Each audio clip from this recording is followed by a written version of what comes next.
From the hood to college, both worlds they had to meet. 6 degrees between us, so cold, we're about to freeze. But we're Florida boys, hot takes, we bring the heat. We're moving the culture, the engineers to the streets.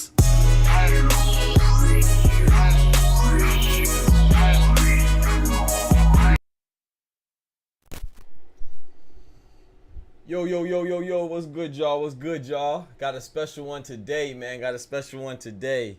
Y'all know what time it is, man. The doctor's in the house. Let's get it. What? Wrong one. Let's get it, man. So we have a special one today. We have a special guest. I'm very excited about this one, man. I'm excited about this one. You know, so we've been looking for I've been promising you all that we'll give you a interview, you know, and an interviewee. We have a special one today, man. He's actually the first person, really the only person that I reached out to. You know, but before we get started, you know, we always got to start off with a prayer to thank the Most High. So please bow your heads, or have a moment of silence if you believe or don't. Have a coconut smile.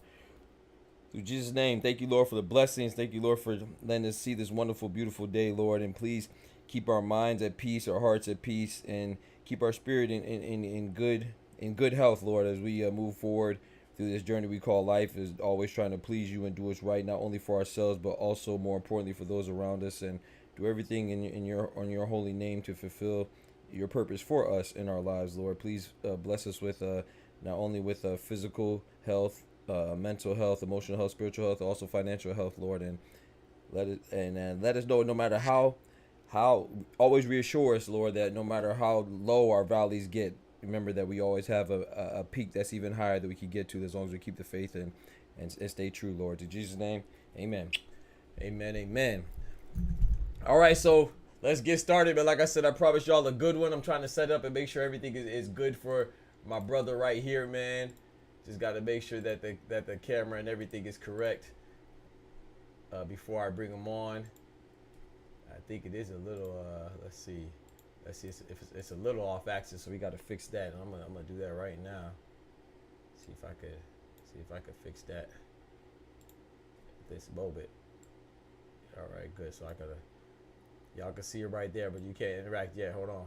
Act like y'all don't see this part. I'm gonna get it right on my end, and we should be good. Should be good right there, hopefully. All right, cool. All right, man. So yeah, let's get right to it, man. So first off, I wanna introduce our guest. Let me pull up his name real quick. Here we go. Subscribe. There we go. And right now, we're gonna have the genuine pleasure of bringing in Mr. George Jakovic. You know, he has over 15 years of experience working with HBO Sports, former HBO Boxing and ProBox TV producer and moderator, boxing historian, aficionado, and content creator on his One Round with George YouTube channel. He's a father, a husband, and overall dope-ass person, you know, plus boxing contributor as well. So, Boxing Talk family, I have the pleasure to formally introduce you to my guy, Mr. George Jakovic. This is my guy right here, man. Let me pull it. Oh, I can't hear you. Hold on. Let me unmute you. I'm tripping. There we go. We good now. Mr. George Jakovic. How you doing, man?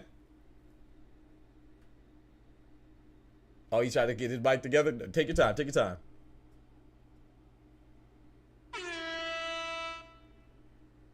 I just heard that sound alert. I don't know if you did that. Illuminati, what's good? We have some technical difficulties right now. So we're gonna figure it out though. That's crazy. It was just working before we started the stream too. Illuminati, what's good with you, bro? Appreciate you coming through, man. Yes, sir. We got a special one today, man. That's just how technology works, you know. If it helps you on my end, okay. No, you're good. We good? I hear you. I just heard you. George. Can you hear me?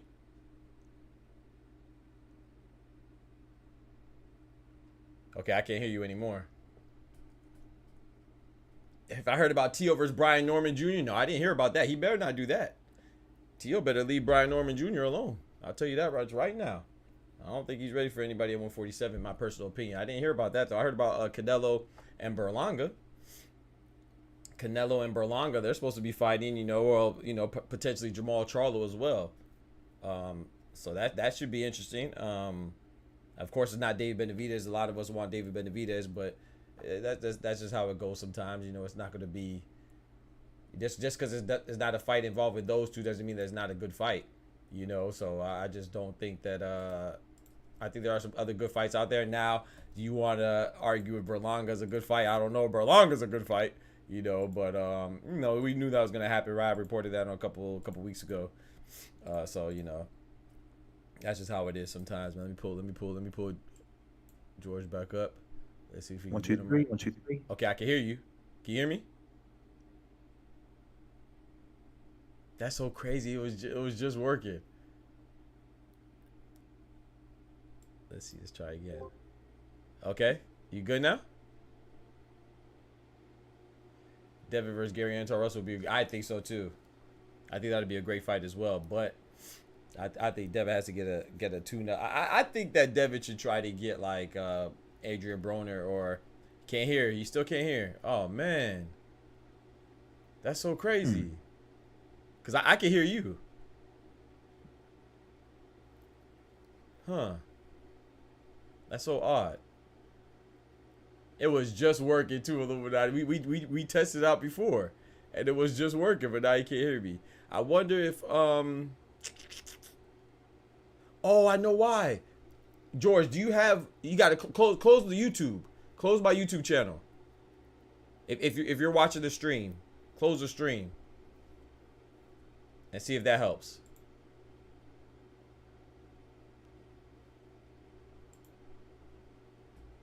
Maybe that might help you. I'm gonna send him a text message, maybe. Let's see.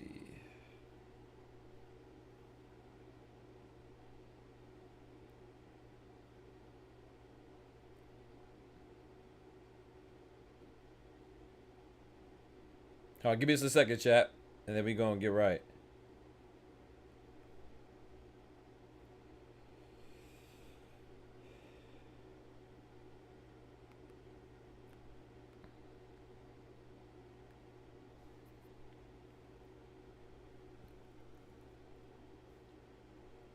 Okay, let's see if he hops back in the channel now.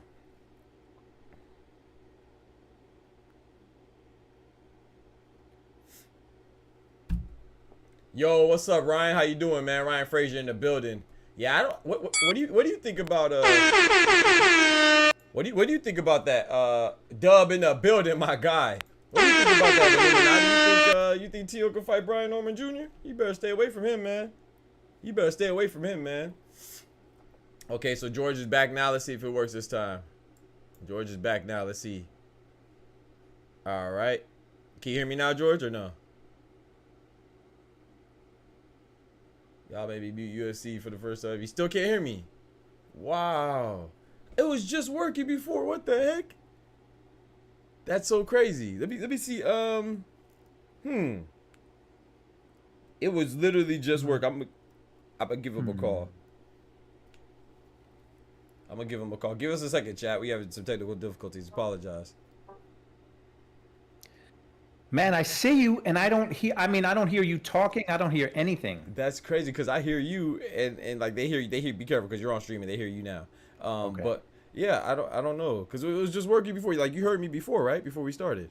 No, when I jumped on, I couldn't hear you, and I don't. Oh. It doesn't look like anything is muted on my end. Okay, could you let me see. I'm trying to think because that means that the audio is probably being prioritized for something. You're on your computer, right? Yeah, you're on your PC. But nothing else is open, just Discord. Yeah. Dang,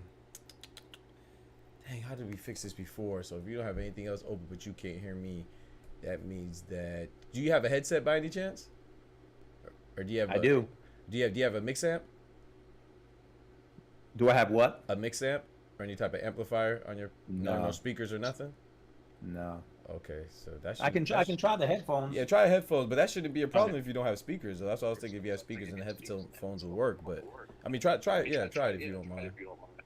All right, let me go get him. Okay. All right, I'll be right back. Okay, take your time. He said, "Yo, what's up, Mr. Goodnight? How you doing, man, Mr. Goodnight?" He shouldn't have to have his headphones in. So I'm trying to think. That's odd, man. I might have to just get StreamYard. I might just have to get StreamYard check. It seems like people are more accustomed to use a StreamYard than Discord. So maybe I might have to make that transition. I don't know. I've just been so used to using Discord myself. Yo, Arnaldo in the building. What's good, brethren? Mi hermano. And hopefully this works. Let's see. He's back, y'all.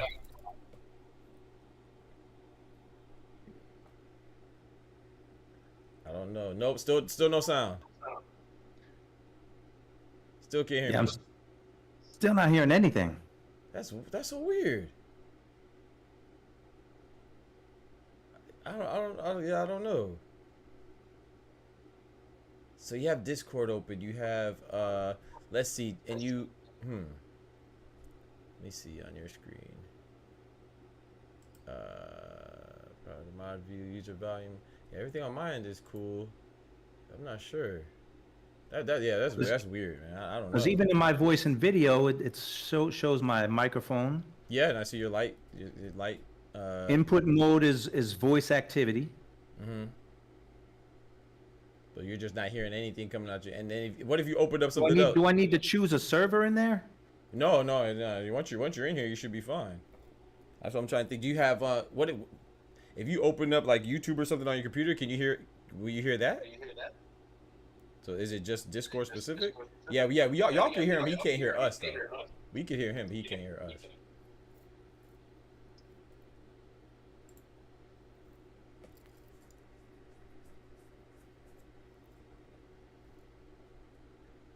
All right, it must be something on my end because I'm not hearing anything even on YouTube. Okay. Huh. So let me figure out. Let me see. Okay. Oh, it worked? Okay. I do hear it on YouTube, but I don't hear it on Discord. Okay. Let me see. You know what? Let me. So it's something with Discord. Let me see. What about now? Do you hear anything? Nope. Okay. See, I don't know what that is. Huh. So that's weird. I mean, I hear it on YouTube, which I'm clicking out of now, but I don't hear anything on Discord. I'm gonna Google it right now and see what the problem is. Yeah, that's a problem. Yeah, it is. Let's see.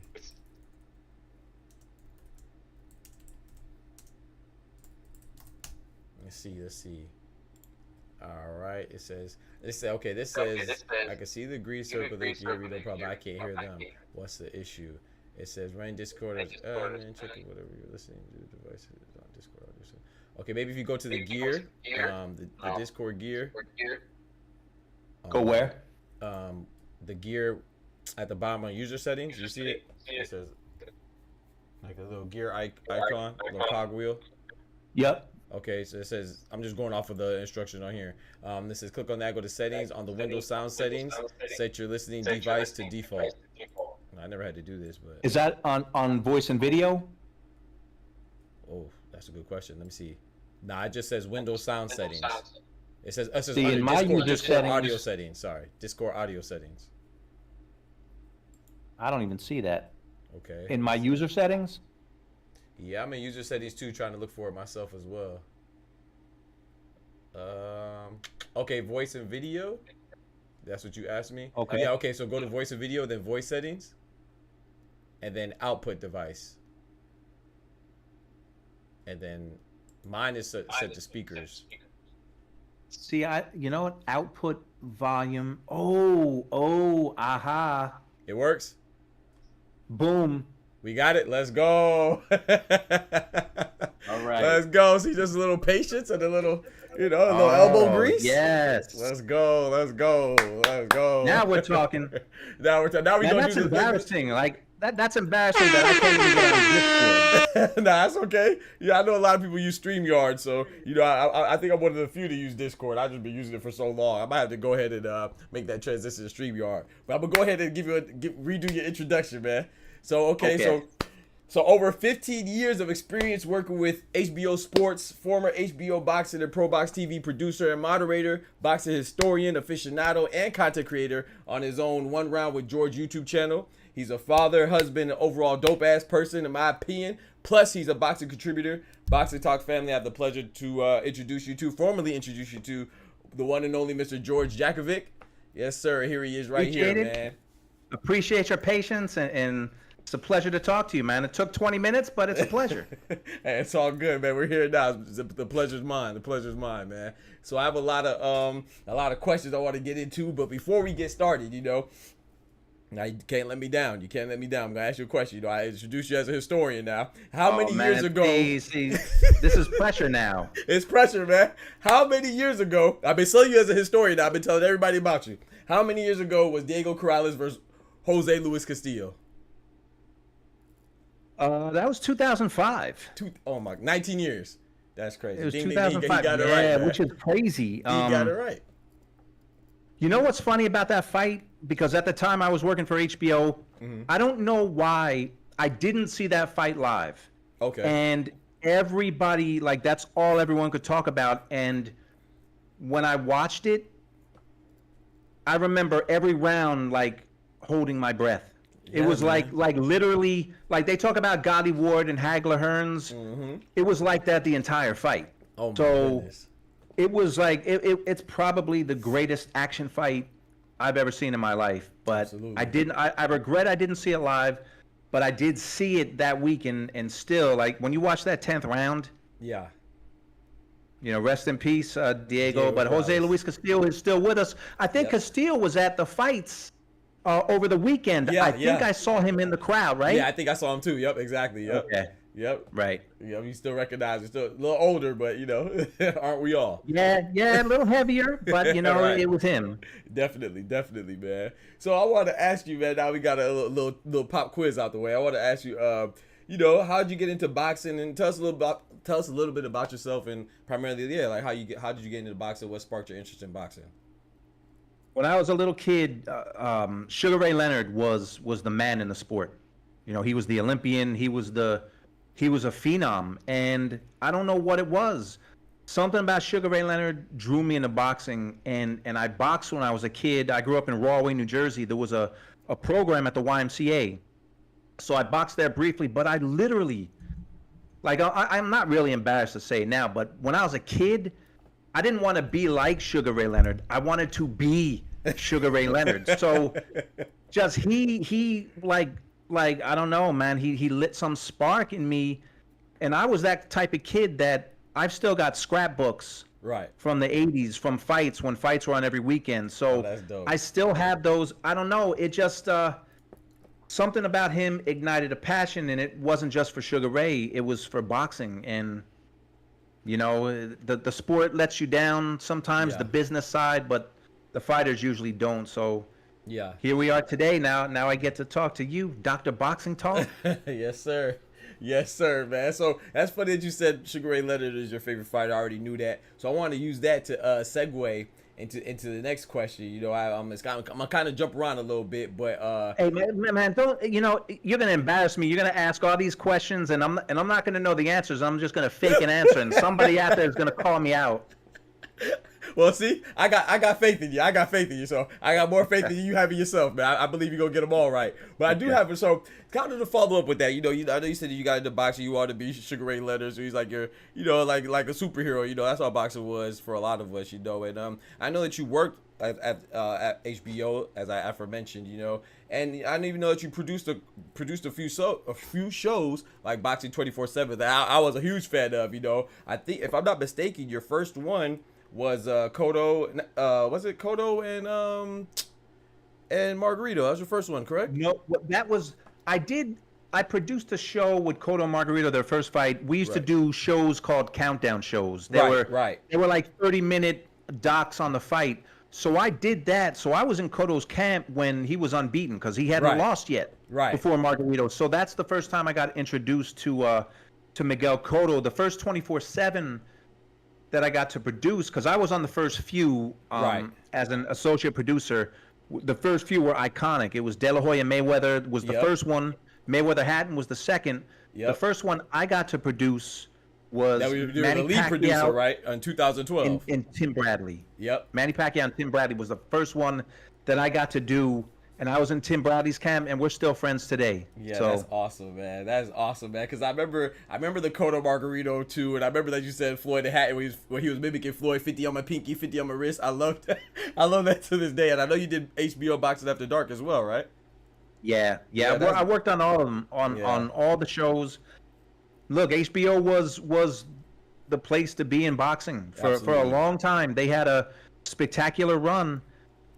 Unfortunately, the powers that be wanted to get out of the sport, Right. and they did, and they showed it was a long-term play. You know, they knew years before it happened, Yeah. because I was let go from HBO in 2014. It was the Okay. first time they had budget cuts, so they let some people go, but they knew they were getting out of the sport because every year the fights, they did less fights, the budget got smaller, Yeah. and the quality of the fights, it just wasn't the same at the end. You know, no, I think Cecilia Breakhouse was the last fight to be on HBO. No, I'm not disrespecting her, but Right. for the very last fight to have that, you know, Yeah. Because I think and at now that it's time, done. But boxing goes on. yeah, at that time Floyd was already had his deal with Showtime, correct?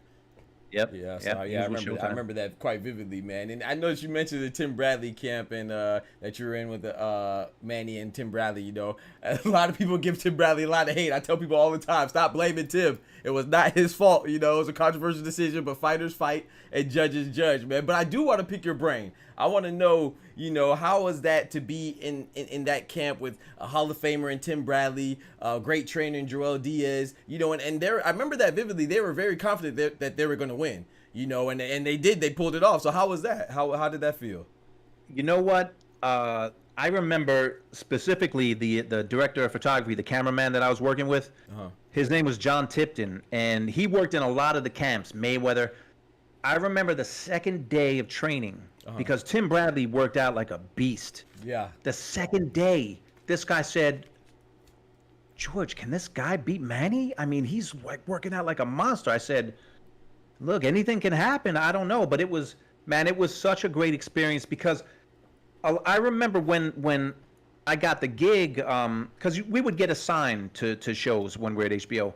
I was so happy to not be doing Manny Pacquiao, because you have to think of it from a story perspective. We had done so much on Manny Pacquiao. Right. We had right. never done anything, never done a 24/7 on Tim Bradley. Right, he So was everything new. was fresh. Yeah. I got to hang out with Joel Diaz and hang out with Tim and his father, Big Ray, his dad. Yep. I got to meet his wife Yep. and his kids. Yeah, that's awesome.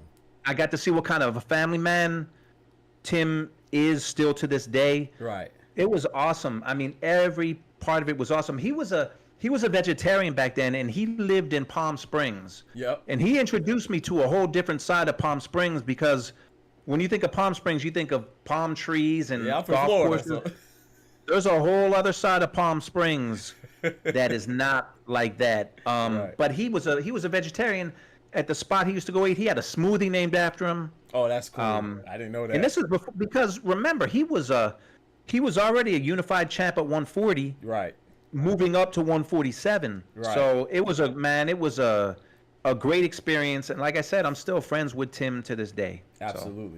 Absolutely, man. That is cool, man. And so I really miss those shows, those segments. Like, I know I can ask you about it all day. I know you worked on the Floyd versus Vicious Victor Ortiz as well. You know, and I could just go on all day, man. I just feel like those shows are so important, because not only did they captivate the audience, but they also had us more engaged as an audience, you know, made the fighters more relatable. I think that's what boxing is missing today, man, in my opinion. So how important do you feel that storytelling is in right now for boxing, you know, especially when you consider that a lot of these top fighters only fight once a year. So it's like you see him and then you forget about him. But with this, at least you kind of feel more engaged, in my opinion. How do you feel about the storytelling and how they've been doing with it lately? I think it's missed, and now, like I saw for Ben Rodriguez's fight with Estrada, Yep. DAZN or Matchroom, they had like it was like a 14-minute piece on YouTube or a 50-minute, and it was good. It was good, but it wasn't enough. And you don't know when these come on. They don't do them enough, in my opinion. But it's a different world, and everyone's looking at budgets.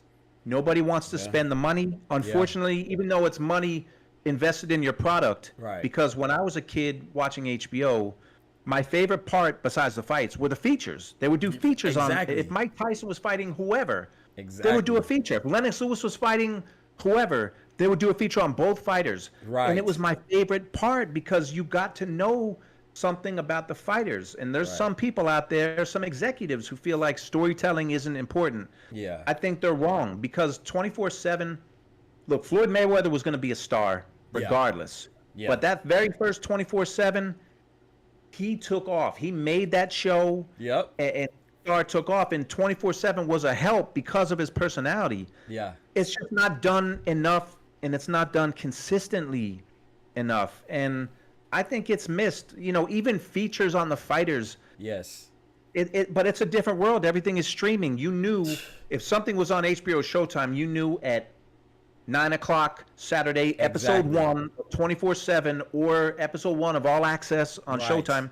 You knew when it was coming. Now, everything's streaming, so you catch it on DAZN or you catch it on YouTube, and there's no, they don't hype it. There's no like promotion for it. Right. I think it's missing. I think it can only help the sport, but you know, people just, I think they just don't want to spend that money, even though they're investing in their fighters, in their product, and it's too bad. I think it's lacking now.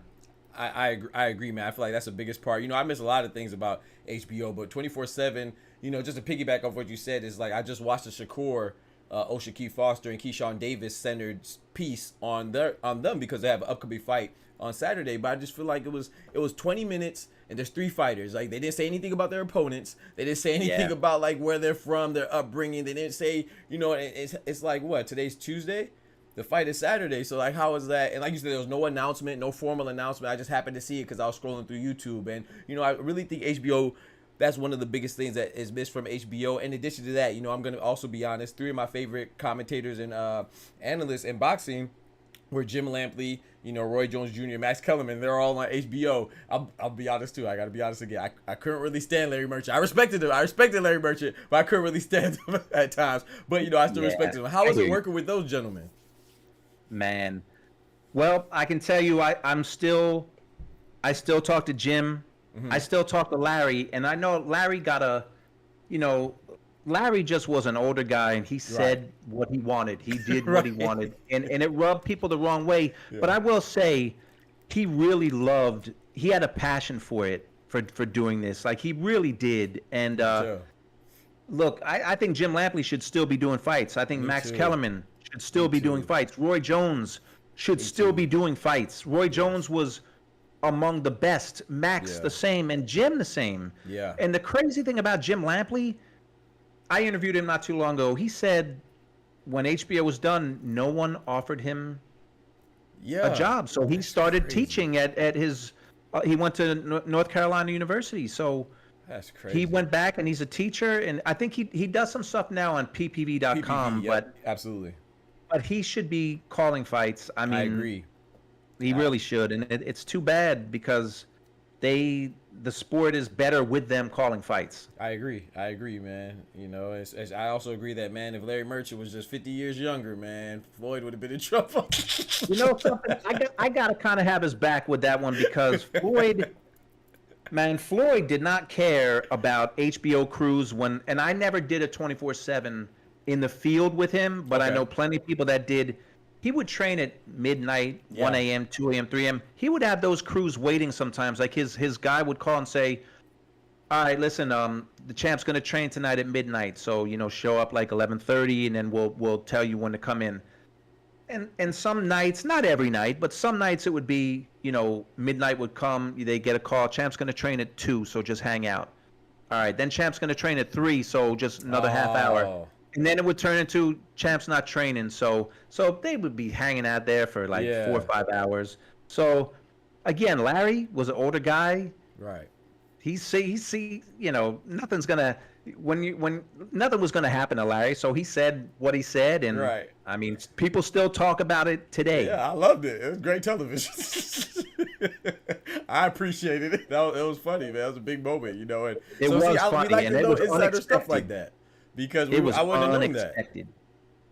Sorry? It was completely unexpected. Yeah, completely unexpected. Yeah, that's so. Sometimes those sporadic, spontaneous, interactions are the best, man. It's raw and authentic. But yeah, and I wouldn't have known that. I didn't know that. Sometimes there's some bad blood, if you will, that stems from other interactions that we don't see on TV. And it kind of sheds light on why some people have somewhat disdain for each other, I guess, if you want to put it like that. And so speaking of other champs that you work with, I kind of wanted to change paces right here. How was it working with Bradley again? It came back full circle on ProBox. I thought that was cool. In addition to working with Chris Algieri, Paulie Malignaggi, Teddy Atlas, these are all greats right here too. I love hearing them express their feelings, even though I know some people get on Paulie Malignaggi for his takes on Canelo, and Tim Bradley for his takes on Gervonta Davis or Brian Norman most recently. But how was that?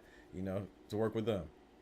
I loved working with all those guys, and Paulie, and I can go one by one. Paulie, I met a few times. It's funny, I would meet him because I did some stuff with Showtime when he was an analyst there. Okay. So I would meet him, but he would never remember my name. It would be like I would meet him for a day or two and then see him again a few months later.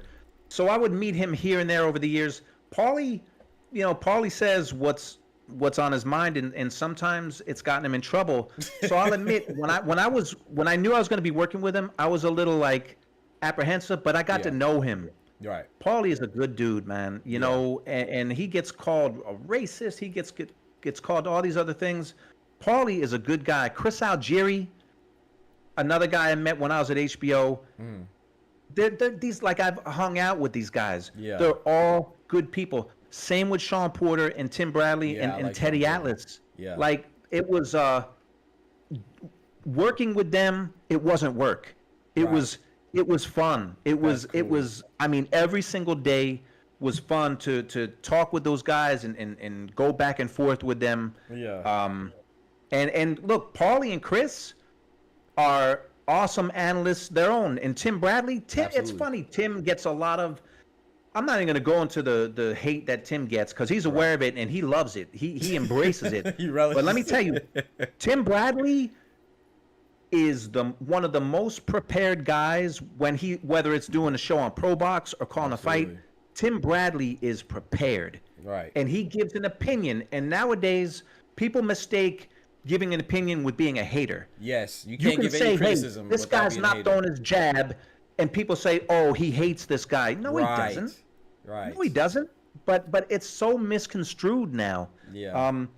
Working with those guys wasn't work, and like I said, we're friends, and I've got to hang out with them, and they're just great guys who know the sport like few people do. Yeah, absolutely, man. So like when you mentioned a lot of it getting misconstrued for hate, is like anytime you have any types of critiques, you're called a hater, or like if you pick somebody over this person, then you're called a prejudice or some types of hatred. It's like sometimes people are just honestly giving their honest opinion and just critiquing boxing, man. And it's okay to have different opinions, and I don't know what's wrong with people, man. If you have Terrence Bud Crawford number 1 and Inoue number 2, you're either a racist or you're a casual. So it's just right. Like, it's crazy. Like, as much as I love the sport, sometimes the people that talk about it now and YouTube and Discord, it is a beautiful thing. Yeah. And then it isn't, because everybody can have a channel, which is awesome. Yeah. But the problem is everybody can have a channel. Right. And I'm telling you, being a hater is like the number one thing I see now. Just because you may say, like, if you ask me who's going to win a certain fight, like you said it perfectly. If I say, if I said, yeah, Bud's going to beat Spence, oh, you hate Spence, you're a hater. This guy just Right, hates Spence. right, No, I feel that Bud is going to win because of A, B, and C. Right. It's just, it is what it is, man. You know, people like to, there's a lot of hatred on YouTube now and negativity. Yes. And a lot of Oh that my is what gosh. sells. A lot of that is what gets people to watch a channel instead of having like a real discussion. It is what it is, though. You know, I mean, headlines, the salacious headlines always sell, like National Enquirer. You remember that? Yeah, Like, exactly. all trash, but that stuff sells, and it's like that in boxing. But the hater, the way that's thrown around, there are some people who just say like, I don't like a certain fighter, I just don't like him. That's being honest too. You Yeah. could say that's being a hater, but picking a guy because you think he's a better fighter, how's that hating? But you know it's crazy. I'll give you. We gonna touch this a little more later on. But like Ryan Garcia, Devin Haney, just for example, you know that I bet on Ryan Garcia. As one of the few people to put money on Ryan Garcia. I thought he was gonna beat Devin Haney because I just thought stylistically Ryan Garcia would win, and I won money off it. Right? People were saying, "Oh, well, you're a sellout because I'm black. I'm supposed to like Devin Haney." And then once Ryan Garcia, it came out that he was on PEDs. I said, "Man, he's a cheater, bro. I can't condone that." Now I'm racist towards Ryan Garcia. So the Ryan Garcia fans didn't like me. The Devin Haney fans don't like me. So I don't know, man. I just tell the truth and say how I feel. It has no type of malicious intent or any type of racism undertone. I just like boxing, man. So I don't know. There's like no common sense now, and that's just common sense. If you thought Ryan was going to win and you had your reasons, what's wrong with that? I didn't think Ryan had a chance. Right. And I was wrong. And then of course the whole drug thing came out. Right. And the whole thing with Ryan, the reason why I can't respect a guy like that is because what he did on social media for all those months. Right. It looked like he was falling apart. And then after the fight, for him to say, like, haha, I was fooling everyone. You guys were suckers for believing that. But if you go, I don't even want to go into the things he said, but the things he said. We will later. I'll pick your brain on that. The things he said, you know, how can you respect someone that does that? And he's still doing the same thing because I didn't grow up with social media. I know social media. I know you probably grew up with it. Right. He did too. So this dependence on it, and I have kids, you know, this need. Some people have this need to put everything on social media. Nothing's private. But it's hard for me to respect a guy like that who talks about God on one hand, and then he talks about doing things with other fighters' wives, and then behind it says, "Oh, but I'm flawed, and God knows that, so it's okay. He loves me." Right. Like, come on. Yeah, picking and choosing, man. That's never a good thing, man. That's never a good thing. Oh, that's that bell, man. That means I got a random question for you, man. When is Marvin Hagler's birthday? This guy's the best boxing historian that I know, man. His birthday? Yeah. I know it's May. It's like around May 23rd ish. He's 2 for 2, man. He's 2 for 2, like, man. Yeah, I know it was 1954 because he was 66 when he died, and my dad was 66. That's why I remember that. You know what, Hagler? Rest in peace to both Hagler and your father. Thank you. And Hagler and Leonard were the only two posters I had on my wall, like big boxing posters. Right. And even though I was a grown man when Hagler died, right, like a part of me, he was like a superhero. Like Marvin Hagler was so strong. Those guys, when you're a kid, like you think they're gonna live forever. And even when you're an adult, you still, even though I saw Marvin getting older and gained a little weight, it's still marvelous Marvin Hagler. Right. So it's just hard to, like, your superheroes dying, but they seem larger than life. Yeah, man. But we're all I don't like the questions, man. I don't like the pressure. It's pressure. I'm gonna start sweating. You're passing with shining colors, man. You're doing all right, man. I told you I have faith in you, man. I have faith in you. And it's funny talking boxing, like you said. It's just sometimes some people, if you let them, they'll take the enjoyment out of just having boxing discussions, because it's supposed to be fun. Sports debates should be fun. Of course you're gonna get a little passionate because you like this person a little more than you like that person, but it's still supposed to be fun. And you know what I thought was very fun? I thought the sparring sessions going back to ProBox was dope, man.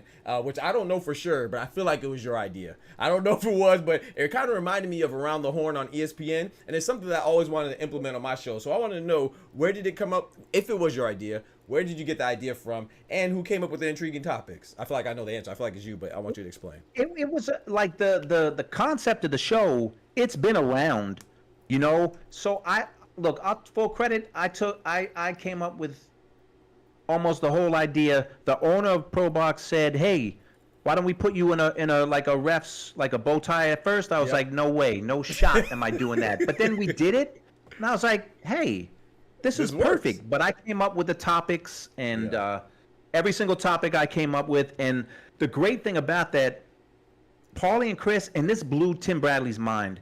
Paulie and Chris would never know the topics, so this wasn't contrived. They didn't know the topics until we were setting up right before we were about to go to air, and they saw them like come on the screen. So they never knew the topics, and it was just fun stuff to get them to go back and forth. Yeah. That show was unique, and it was a lot of fun. It was a lot of fun to do with those guys. It was fun to watch. You know, I know you said it was all fun and games, but man, they really got hot about winning and losing. You know, they despise losing, and they really enjoyed winning.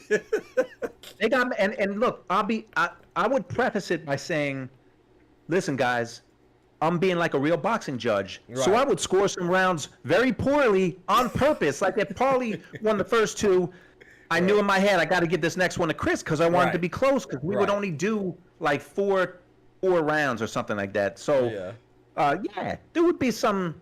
Hey, look, one of the judges had Bam Rodriguez losing that fight against Estrada. I was just like a boxing judge when I was exactly. And sometimes you can't. I mean, I know as much as you know, I'm an advocate for fairness and accuracy when it comes to judging, but I do also appreciate the human element of it as well. You know, like whether it's boxing, you talk about basketball, it's like, yeah, maybe this referee in basketball might let that foul go, but then this other referee's gonna call it. And maybe in boxing, maybe this referee may prioritize and appreciate aggression. Maybe this other judge appreciates accuracy in punches, and you know, being judicious with your punches but being effective. And some people might like ring generalship. You know, it depends. You know, now when they come out with those rules and say, okay, now we focus on effective punching, then it gets kind of questionable. But some people like certain things. You know, some people like counter punches, some people like aggression. So I don't know. But you know what? My point was, some boxing judges are bad, so I'm going to be bad too sometimes scoring these rounds. I was just like being honest with them, and they would get mad, and I'd say, hey, Paulie, stop, man. I'm like a real judge. So just stop. At least unlike boxing judges, I'm saying why I scored that round for you. Whether you like it or not, I'm saying why. So boxing judges don't do that. And you're visible too, so like you have to have some type of accountability. You know, you're just not a name on a piece of paper.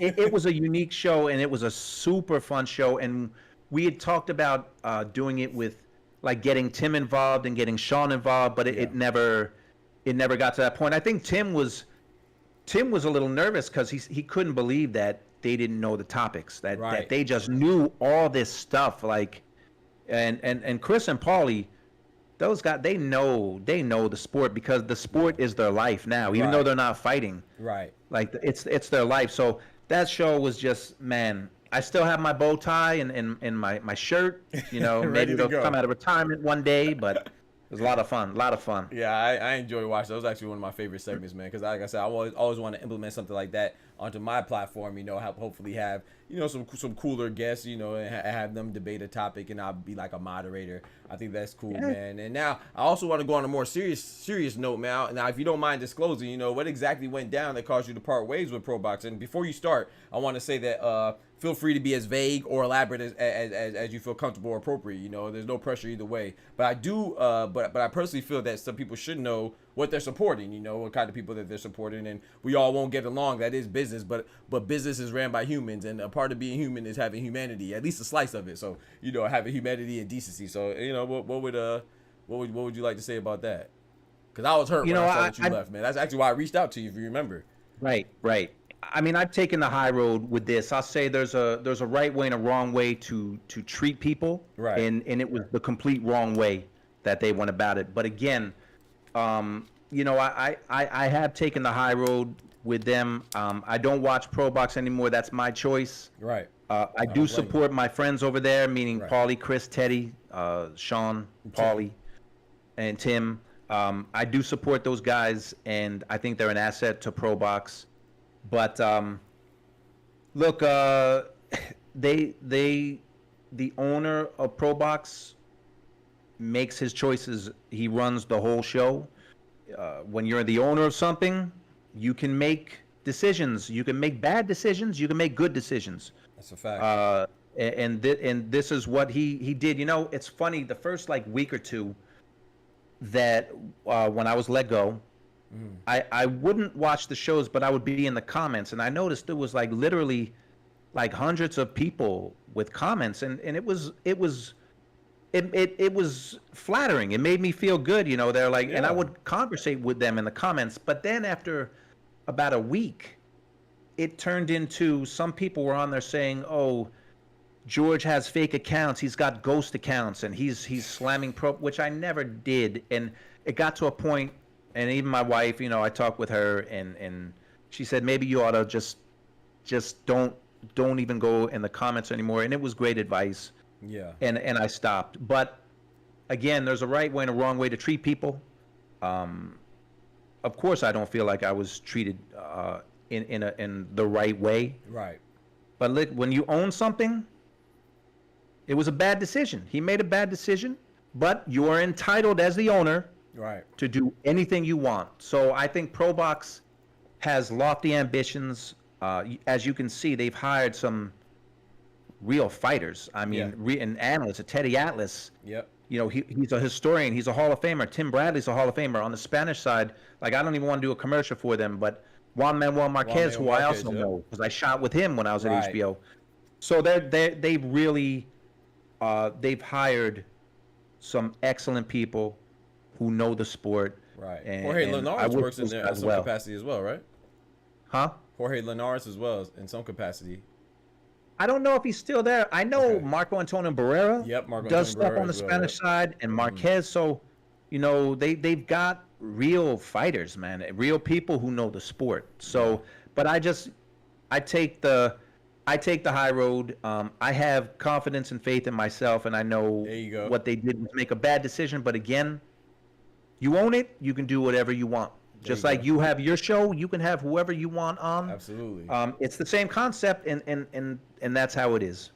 So I want to be the first to debunk that is bot accounts, because I was one of those accounts. I'm definitely not a bot. So I was in the comments saying, "Where's George? Where's George?" And he responded to me, and that's how we began our conversation. Right. You know, it started off, that dialogue started from a comment section. We started conversing ever since, you know, and he's been cool. He came to my channel, I came to his channel, and you know, I reached out to him and asked him to come on the show, and here we are today, man. So big salute to George. He is truly missed, and his presence, or his absence rather, is noticed. You know what I'm saying? And Ryan in the chat said, "What, they let you go? I felt you were a huge part of what ProBox was and is becoming." And I agree with that 1,000%. So they're not bot accounts, but you know, people will do anything to try to justify their mistakes, you know, or them doing you wrong. So, but speaking of that, man, you know, you're talking about what we could do on our own channels. What I need for you to do is to get with Max Kellerman, Roy Jones, and Jim Lampley and start your own boxing platform and bring me on the network as well, you know, so I can contribute. You know, bring me on board, man. That'd be dope. Listen, to do that though, man, that's going to cost some money. Yeah. That's going to cost probably more money than you and I can come up with to get those guys. That's a fact.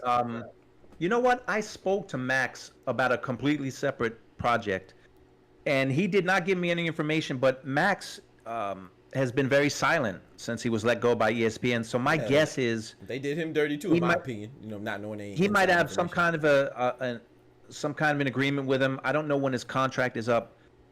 Max is a part of boxing. Max should still be calling fights. Absolutely. Just like Jim and Roy. By the way, you know, prayers out to Roy, because just tragic, you know, that his son is no longer with us. Just so sad. Yeah. Because I have kids, and you don't even have to have kids to feel that pain. But Roy is. I was on his farm in Pensacola a few years ago because he was training Devin Alexander when Devin Alexander was coming back for a fight. So I got to be on the farm for, I think it was 3 or 4 days.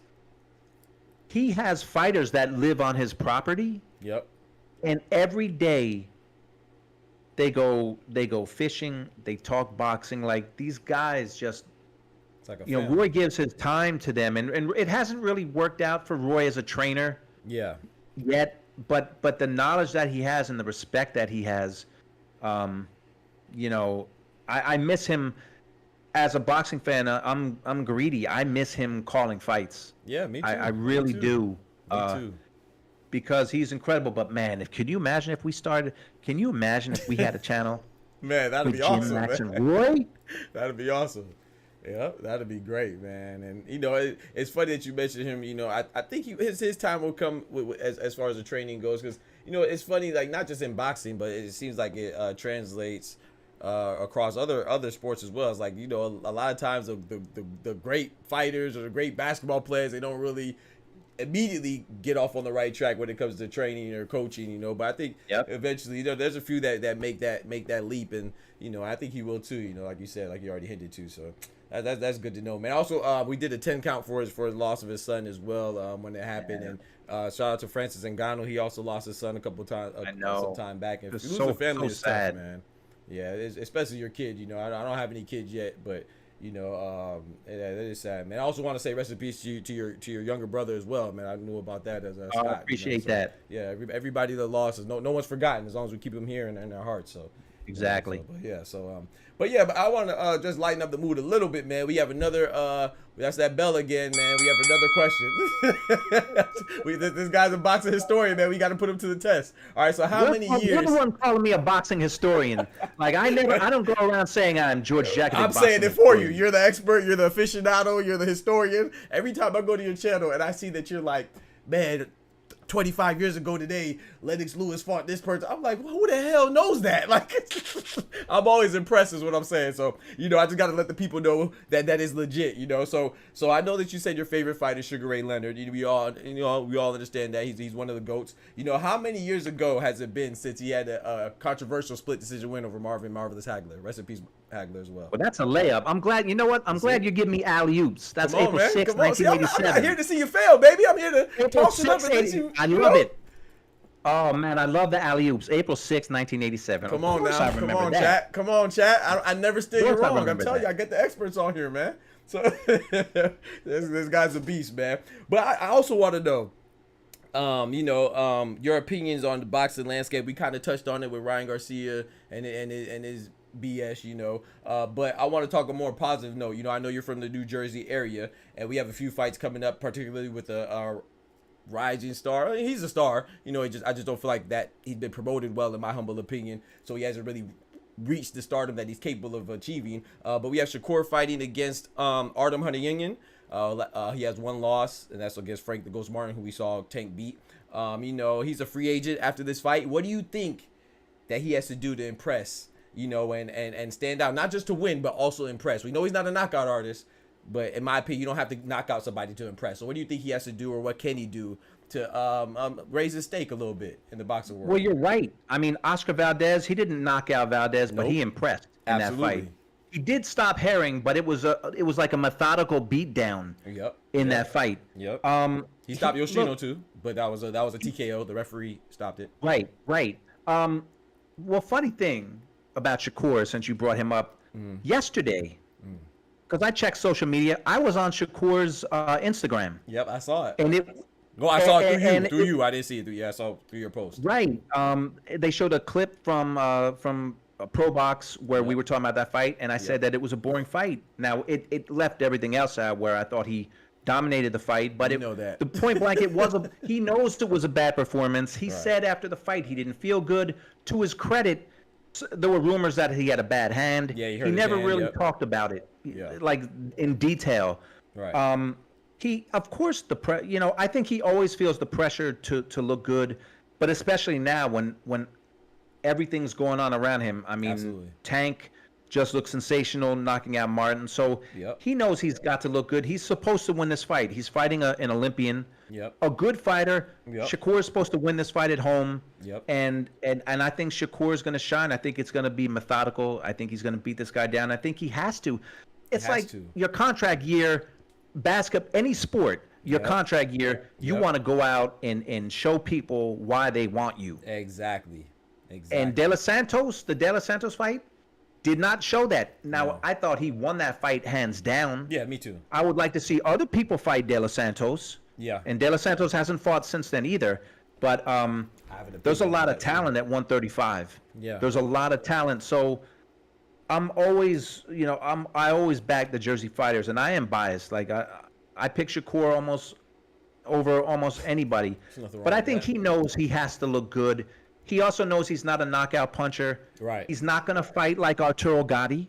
He's going to fight like Shakur Stevenson, and I think he's going to put on a show because there's a lot of talent at 135. So I'm looking for Shakur to shine. But it was pretty weird. Like when I saw it was on his Instagram, because I'm going through, on the thumbnails, and I said, "Hold on, is that me?"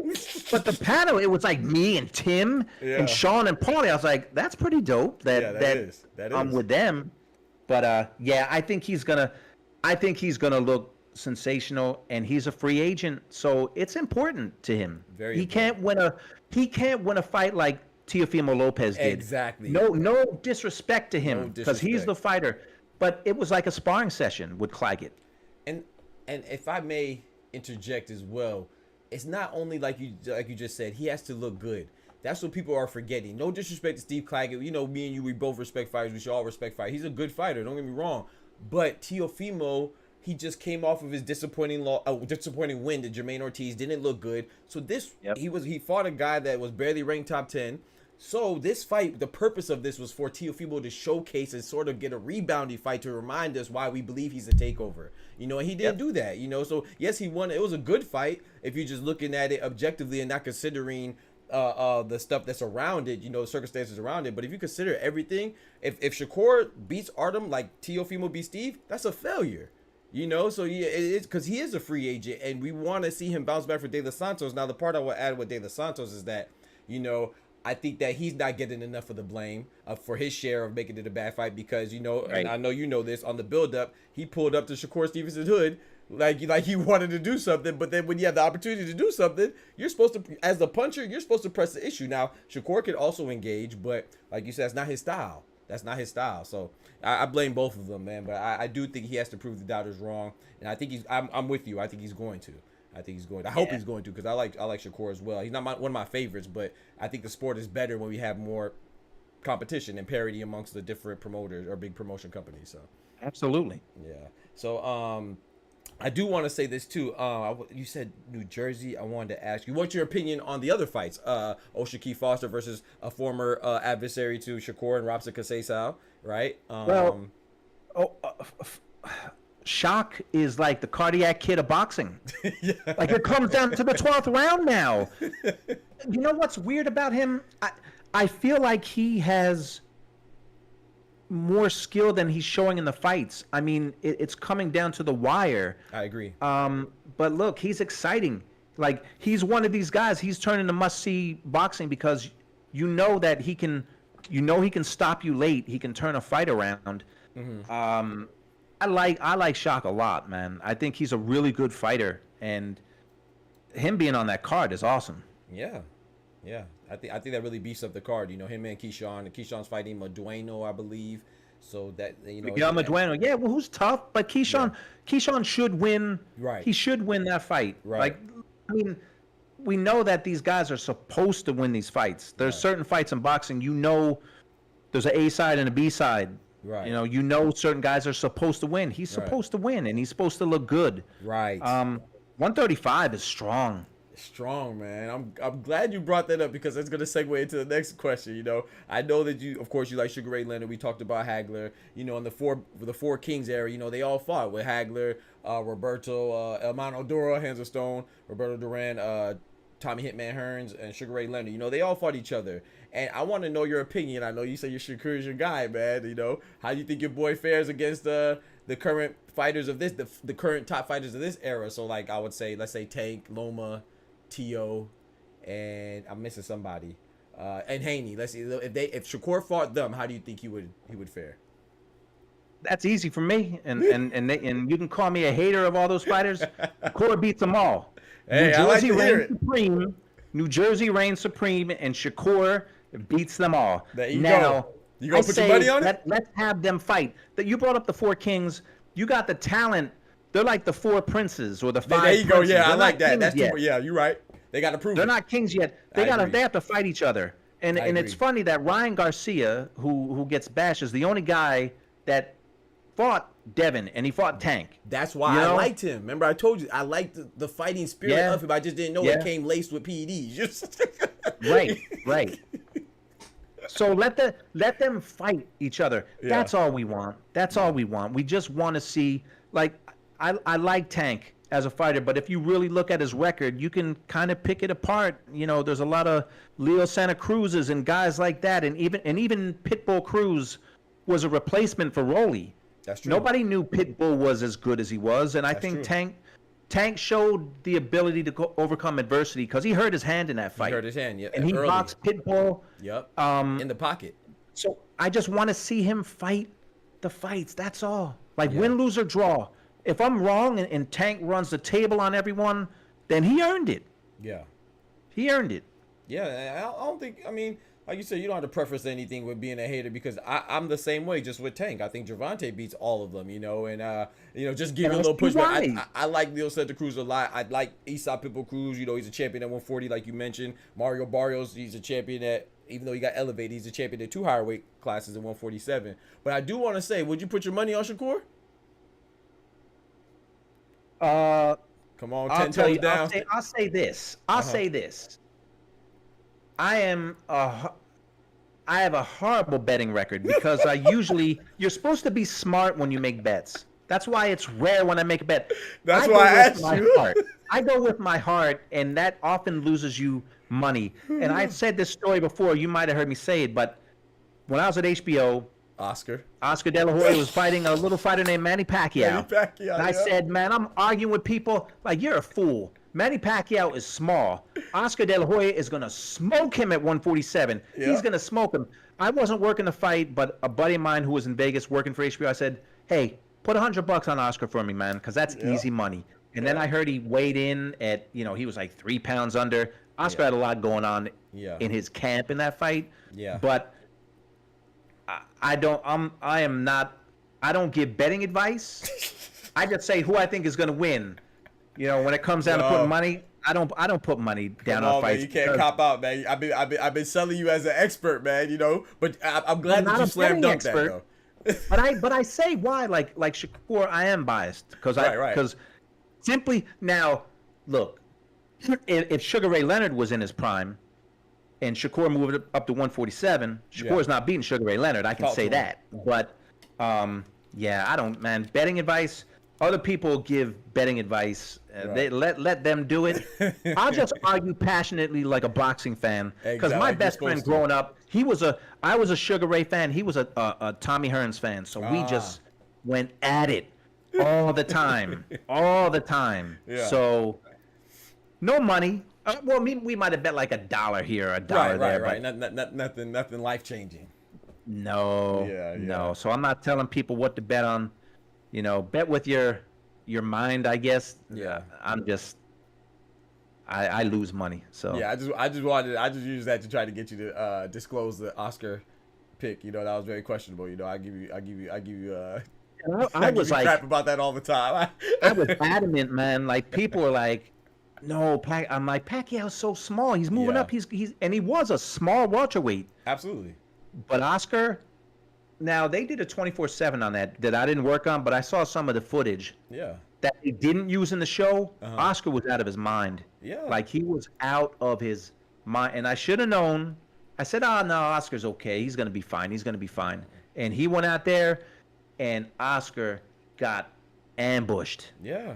I mean, he looked malnourished, and then, like you said, on the 24/7. Remember when Pacquiao sent him the cake, and he got mad at him? Pacquiao is a troll, man. He's so funny, man. I had the pleasure of meeting Pacquiao. You know what? It's almost not fair. I don't remember what round they stopped that in, but I don't remember. I want to say Nacho Beristain was in his corner. Nacho was in, and I remember the translator never ask a fighter like if he wants to continue because they're all gonna say yes. So I remember Nacho's like, Oscar, do you want to fight? And Oscar knew the camera was on him, and I remember he didn't say yes or no. He just kind of stared straight ahead. And when Nacho finally called off the fight, you could see Oscar like exhale. Like a sign of relief. Thank God the beating doesn't continue. And he got up and he hugged Manny because that was, he was getting beat down like you rarely see in a fighter, and I'm glad they stopped it when they did, because if they didn't, he was going to go out like Ricky Hatton did against Pacquiao. Oh yeah. Oh, Ricky Ricky Hatton, man. Pick one. He went bad. He went out bad against Pacquiao and Floyd, where he made him hit the turnbuckle for that check hook, man. That was crazy. You know what? That Floyd fight, that was a 24/7. It was the second one, so they would give us good tickets. Yeah. And being in that arena, that's Vegas. Floyd lived in Vegas. There were so many Brit fans in there. It felt like you were in England. Oh yeah. And I was rooting for Floyd in that fight because I knew Hatton didn't stand a chance. I knew Hatton. If you know, you know. Yeah. A lot of people wanted him to win. They thought, oh, he Ricky could. Hatton.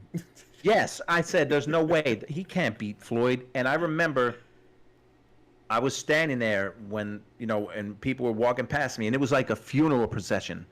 All these bummed out fans from England. But you know what? They don't stay bummed out for long because they got some more beer in them. And they were chanting, there's only one Ricky Hatton till like 3 a.m. Yeah, and they're not American, so like we're the only ones that care about one loss. We're the only ones that are done with a fighter once they lose. England, they're not like that. Mexico's not like that. It's just because we don't really value boxing as a nation like that. It's not one of our top sports, unfortunately. But yeah, so one loss is nothing.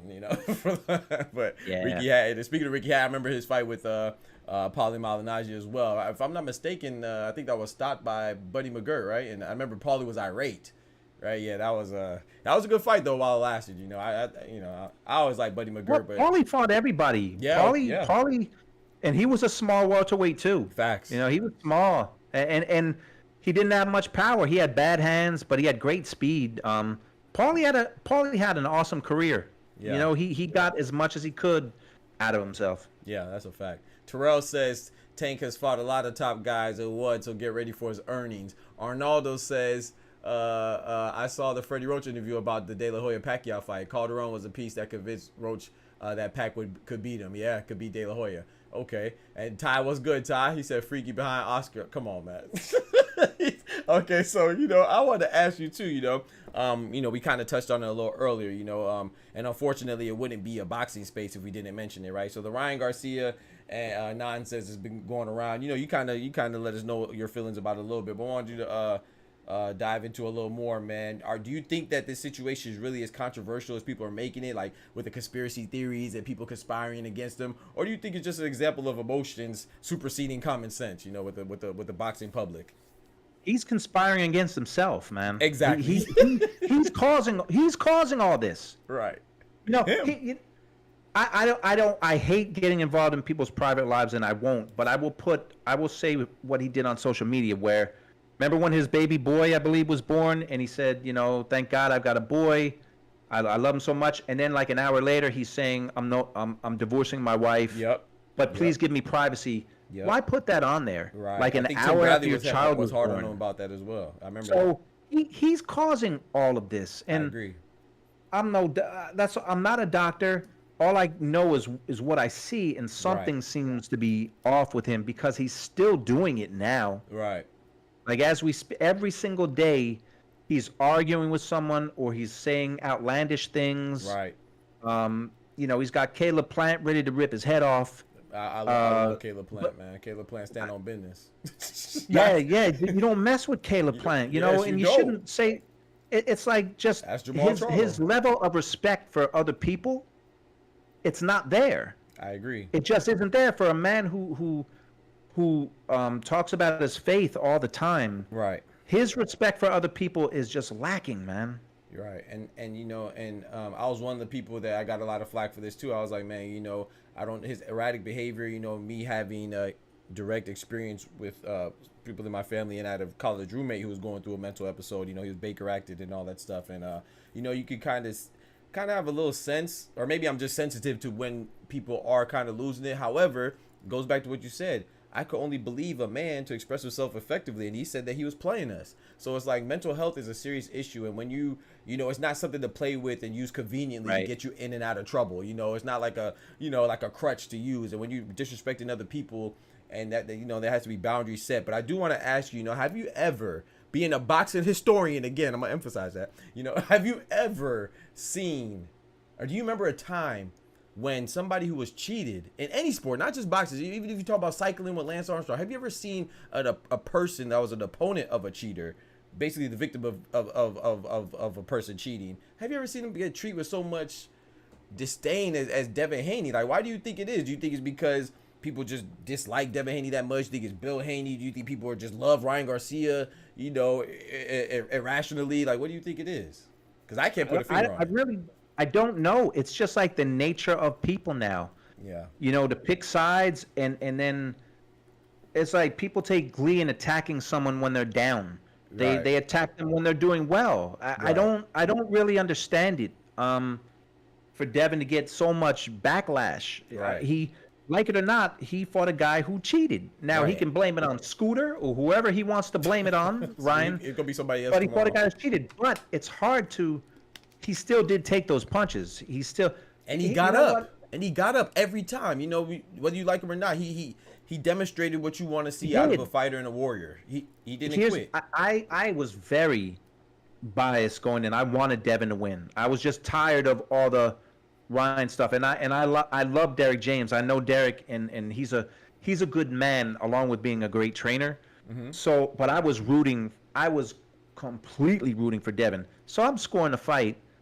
Now, maybe my scorecard is wrong, but even with the knockdowns, I thought it was a 1-point fight for Garcia. And again, I'm not saying I'm a judge. Right. And I was biased, so if there were close rounds, but there were a lot of close rounds, the rounds that Garcia wasn't scoring knockdowns. Right. So, I mean, look, Haney kept getting back up. He kept getting back up. But the nature of people now, it's like they kick you when you're down. They kick you when you're up.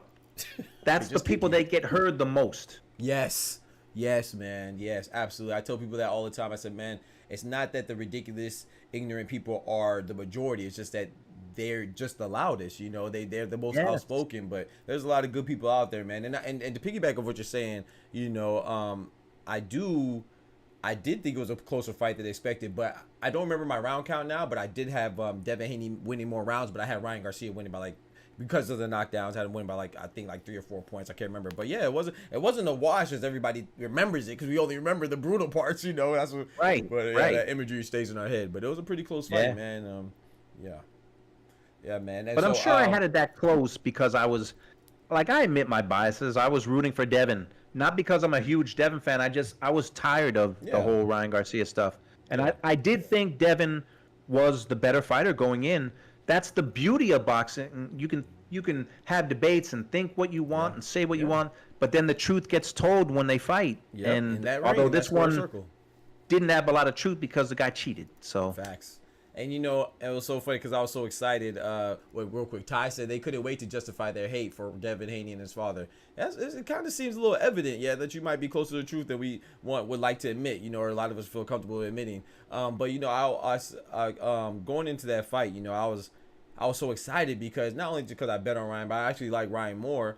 But I'm always fair, you know. So once it came out that he cheated, I was like, no, it's a no contest. I knew it was going to be a no contest because there was other situations that didn't involve a PED, you know, like Keyshawn Davis when he beat Nahir Albright. You know, it was in Texas, and in Texas, a banned substance is marijuana, not because it's an enhancing drug. We all know it has no enhancement like that, but in Texas, you can't use it, and he tested positive, so they turned that victory into a no contest. So I was telling people this, and people called me a hater, or I just love Devin Haney. I'm like, bro, I won money off Ryan Garcia winning. I'm just telling you the truth, but I'm unbiased. And another funny thing is that, I was so excited. I personally thought that Ryan Garcia beating Devin Haney was the biggest upset in boxing since Buster Douglas and Mike Tyson.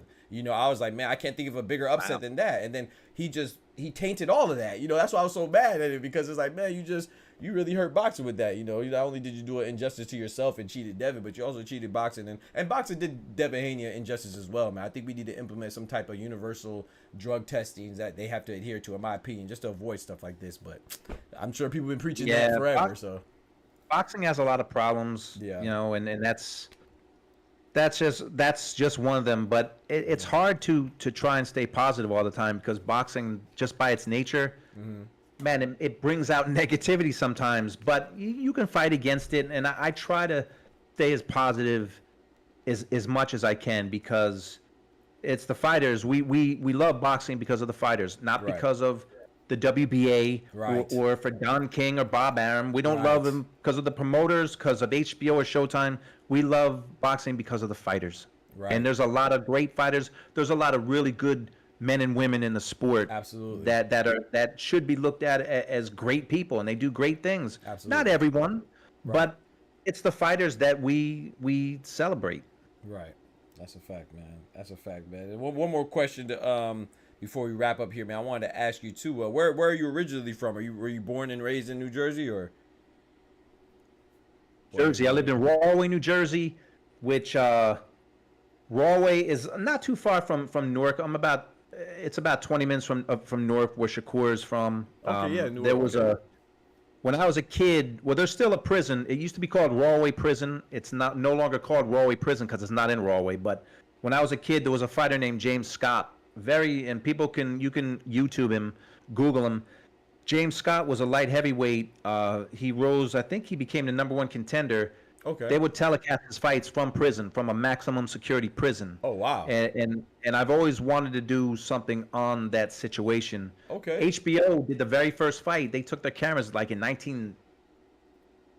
it was the late 70s or early 80s. They took their Okay. cameras inside the prison, and he Right. fought Eddie Mustafa Muhammad, who was the Okay. #1 contender. He was Eddie Gregory back then.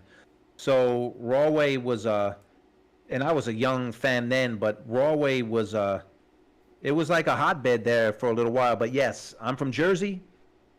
So that's why Shakur, I root for Shakur. Vito Milnecki, he's from Jersey. I root for him too. Nothing wrong. I'm going to with root that. for the New Jersey fighters. There's nothing wrong with that, man. I believe wasn't Ray Ford? Is he from like New Jersey as well, like Camden? Oh yeah, he's from Camden. Yeah, And yeah. I was so sad to see him lose. He's from Camden, but yes, he's another Jersey fighter. I'm gonna be. Ty said Big Jersey. He said he was. He said you were talking about the jail known as the Wall. So Ty's also from Jersey in the chat. He said it had some real killers in there. Now Ray Ford, Yeah. man, I was going for Ray Ford, but that's a close fight. I had Ray Ford winning by like 1 or 2 rounds, but I had a couple swing rounds, and that's another thing when it comes to the discretion of the judges. I knew I was trying to implore Ray Ford to fight, man. He just didn't fight with any urgency, in my opinion. And Nick Ball was a lot more active. I thought that Ray Ford definitively threw the more effective punches. But once again, I just thought he was just, maybe he said it was the weight too. Maybe it was, he was a little bit drained. But I was going for Ray Ford as well. But I thought Nick Ball won a good enough fight to where I could see how he went. I didn't feel like it was a robbery, but I did have Ray Ford win a close fight. But I wasn't mad. I'm the same way. I thought he won, but it was a close fight, so Yeah. you can't really scream Yeah. in a close fight if it doesn't go your way because, Ray had the power to make it not a close fight, and he didn't. Exactly. So Exactly. So when you go 12, when you go to a decision, you're putting it in the judge's hands. And I know Absolutely. not everyone can get a knockout, but man, if you want to be as definitive as you can, because I go back to the Bam Rodriguez fight. I thought Estrada fought well. It Yeah. wasn't like a complete whitewash. Right. I only thought he won 1 round where I he gave him knocked 2. Bam down. Yeah. And that's how one judge, the American judge, that's how he scored it. Right. But to have a judge have Estrada Winning. up in that fight, Yeah, that was like, crazy. come on. The rooster. the rooster was Thank you, Bam, El for Gallo. ending that fight and not having it go 12 because Yeah. you just never know. I mean, Never even know. back to when Larry Holmes fought Jerry Cooney, and I respect both guys tremendously. They're great friends now. Larry Holmes was winning that fight pretty easy. He dropped Cooney in the second. Mm-hmm. And I believe one of the judges or 2 of the judges might have had the fight even or Cooney was up. You never know. When you let it go never to the know. judges, Never know. there's no fairness. Nope. Rarely are things fair in boxing. That's a fact. That's a fact, man. I mean, look, there's so many fights that we could choose from where it just didn't seem like it was right, man. Look at and y'all, I love Canelo. He's one of my favorite fighters. I judge everything fairly, but I do have my innate biases, like Tank and Canelo, 2 of my favorite fighters, and I have to be honest, man. Canelo, he didn't beat Erislandy Lara. That's just, I tell people that all the time. I like Canelo, but I'm not a blind fool, man. I thought Erislandy Lara won that fight. I thought that was crazy. He but also didn't beat Triple G in that first fight. I'm not He going did for not that, beat Jordan. Triple G. I got to put my foot down. And he did man. not beat him in the second fight. He did not. No, but I'm not mad at that because actually, I was a late bloomer to Canelo. Like I tell people all the time, the reason why I'm such a big fan of Canelo is because he won me over. I was actually going for Triple G in his first fight. I was going for Cotto against Canelo. I was going for Floyd against Canelo. But every time Canelo, even when he won, even when he lost, I just felt like I could see him improving, and that's why I'm such a big fan of him, man. So that he really won me over. Yeah. There's no doubt when he fought Floyd. Everybody who knew boxing knew Floyd was going to toy with him. Yeah, I'll tell you my first experience with Canelo. When he fought Jose Cotto, Miguel Cotto's little. Yep. I watched it was an undercard of some pay-per-view, and I remember little Cotto rocked Canelo in that first round. That was like the only time I've seen Canelo hurt. The only time. But I'm saying, oh man, this guy's got no chin. He doesn't have a future. And now look at all these years later. You've never really seen him hurt, except, like you said, in that Cotto fight. So right. If I was given like a scorecard for him then, I would have said, Canelo, good fighter, lacks a chin, and that's going to cost him. Right. But it didn't. It didn't. That same fighter moved all the way to 175. Granted, it was Kovalev was on the decline. He wasn't quite the crusher anymore, but he still moved up and beat him. And I was like, man, I just... He did. Canelo he's a beast. I understand the hate though, or not the hate. I understand when people don't like. Well, yeah, I'll use the hate. They hate on him when he doesn't fight Benavidez. I understand that though. I wouldn't even call that hate because I understand it, and I want them both to fight. But a lot of the other stuff, I'd be like, man, you gotta kind of put some respect on Canelo's name. Now I can't answer you why he doesn't fight Dave Benavidez. I'm not gonna be a liar. I like Canelo, but I can't justify the moves of everybody. He's no kin to me. So I can't. I don't know why he's not fighting them, but I definitely don't think he's scared. Canelo fans are the biggest. They're the ones that say, oh, you hate Canelo. You hate just because you think he might lose a fight, or because you think he should fight Benavidez. Yes. Of course he should fight Benavidez. Absolutely, of course he should fight the best fighters. Every fighter should. Absolutely. You've got a responsibility, especially as a champion. Yes. You're supposed to fight and you're undisputed. You're supposed to fight. Absolutely. The best fighters. Absolutely. And if David Benavidez hasn't proven he's one of the best at 168, then there's no sense in having rankings, which they shouldn't anyway, because they're all biased anyway, and they're all political, and they're all nonsense. Yeah. But if he hasn't proven that he's the best at 168 outside of Canelo, I don't know what he's supposed to do. Yeah, me either. Like Robert says, Canelo KOs David. I actually think Canelo wins too, but he should fight him. And my biggest gripe is not just with Canelo, because I don't know why he should. I don't know why he's not fighting him, but also I don't get why they're not like the sanctioned bodies. Why aren't they forcing him? He either has to either fight him or give up the belts. So you know why? Yeah, we know why. All Cash money. cow. Yeah, we know why. But here's something, and we've been pretty positive all night. Yeah. Here's something that I really don't like boxing does. Now you have interim champions. Yeah. You're not a champion if you're an interim champion, but it's a way for the organizations to have another belt, and those guys pay a sanctioning fee, just like a real champion. You are not a real champion. I hate when they say it's for the vacant interim heavyweight champion. Yeah, you're not a champion. Yeah. But boxing, the organizations, it's a business. The purpose of a business is to make money, and that's what they do. And I can't stand interim champions. I really can't, but that's how it is what it is, right? That's how it is. And to even reinforce what you just said, it does frustrate me because, like, I'm not saying that they should have stripped Usyk, because I think it's a shame that Usyk and Fury rematch won't be for undisputed again. However, they did say they were going to strip him of the IBF specifically, and the Hrgovic and Dubois fight was going to be a title fight, but they didn't. And then Dubois beat Hrgovic, and then they strip Usyk afterwards, and then they elevate Dubois. So like it makes Dubois seem like you took away his moment. Like if he would have beat Hrgovic for a vacant title and got the belt, the formality and the ceremony of winning the belt. It's like now you took that from him, and then now people are gonna say, oh, he's an interim champion and he got elevated.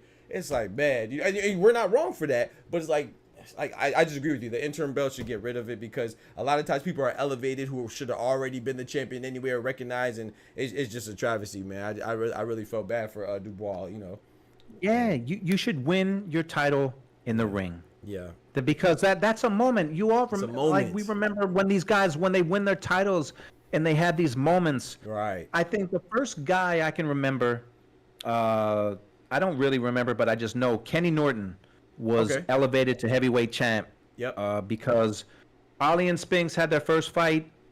Contractually, the winner was supposed to fight Kenny Norton, which the winner was Spinks. Spinks said, no, I'm taking the money. I'm going to fight Ali. So they stripped him, and they just gave the belt to Kenny Norton, who lost it in his first defense to Larry Holmes. So, yes, he was a champion, but he never had that moment where you win a belt and people are going crazy. Exactly. Now they're handed belts, and it's just it's another sad part of boxing. Like, so Dubois is a heavyweight champion, man, and now he didn't fight again, but he got it, and then his next fight against Anthony Joshua is for his title that he didn't win technically. But go figure it. You know how it is because you like other sports too. When you try to explain boxing to like people who are basketball fans, you really sound stupid. Yeah, it's tough because people are like, "What do you?" I try to explain to my wife sometimes, and she's like, "This makes no sense." I said, "Yeah, you're right. It's boxing. It makes no sense." Yeah, it does. Sometimes it makes no sense. So yeah, unfortunately, man, we gotta fit the bill in order to explain it to somebody, man.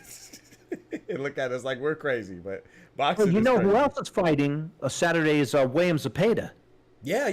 They've been keeping that quiet. He's fighting Giovanni Cabrera, who had a good showing against Isaac Pitbull Cruz. I'm looking forward to that fight, man. I'm really looking forward to that fight. I think a lot of people are discrediting Giovanni Cabrera and counting him out, but if you watch that fight against Cruz, man, he was frustrating Cruz. And Zepeda, in my personal opinion, him and Zepeda and Cruz, that is, they have a similar style, but I would say that Zepeda is more refined. Like he kind of takes him a little bit. He's more choosy with his punches, more judicious with his punches. But once he turns it on, he's all go. I feel like Pitbull is just all go from the opening bell. You know, he's just all go. But they both pressure fighters and they throw a lot of punches, man. I'm interested to see this one.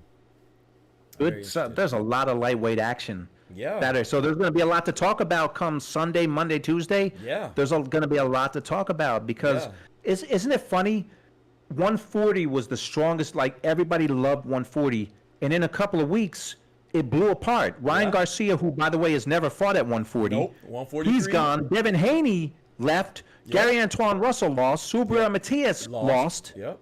Teofimo Lopez fought and still wasn't that impressive. So the landscape changed at 140, but 135, man, they've got some strength. Yeah, Vasily Lomachenko's a champ, Tank's a champ, Shakur's a champ, and then Denis Berichek, who beat Emmanuel Navarrete, he's a champ, right? So, right. Yeah, man, there's a lot of good fights, like you said. And I want to ask you too. I don't want to keep you too long. I appreciate you being gracious with your time.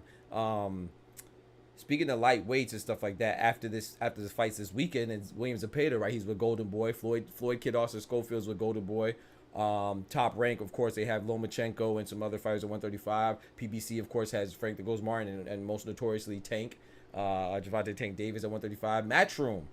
The reason why I brought this up is because Eddie Hearn seems like he's the biggest suitor. He's the most interested in Shakur, man. What do you think Shakur does? Because it's coincidentally, Matchroom, they probably have the weakest stable at 135 right now, you know, as far as not having the most people, you know, most contenders or champions. So what do you think Shakur does? But I personally think he should go with Eddie Hearn because I know Eddie Hearn's going to get you some fights. If he doesn't do anything else, he's going to get you some fights. He's going to put you in the ring. Well, that's the thing. You know, hopefully the landscape is changing where now it won't matter so much what network you're with or what promoter you're with now with Saudi Arabia's in the game. So hopefully that's not going to matter anymore. Eddie Hearn gets people fights.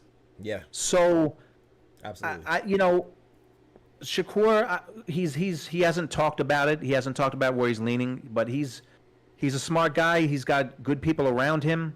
Yeah. I just hope wherever he goes, he gets the fights and he's not sitting on the shelf and he's not fighting, you know, guys ranked 9th or 10th, you know, for the next 2 years. I hope that because he seems like he wants the smoke. He wants to fight the top fighters. Yeah. He does. Yeah. So whoever he signs with, Eddie Hearn or whoever, I just hope that the fights happen. Yeah. You know, and I hope that it's less of whose side are you on. Like if you're not with PBC, you know, you can't get these fights. Right. I hope that at some point it turns into a real sport and it's you get the fights that make sense and that people want to see. So that's what I hope. Yeah, that's what I just want. You and I, we're fans. We want to see the best fighters fight each other, and that's exactly what fighters say they want. Yeah, They absolutely. all say the same thing, and I believe them, but the business stops it from happening. Absolutely. Oh, we got some color in the chat, man. Clone said, "Proud of my boy. Only up from here, man." Thank you so much, man.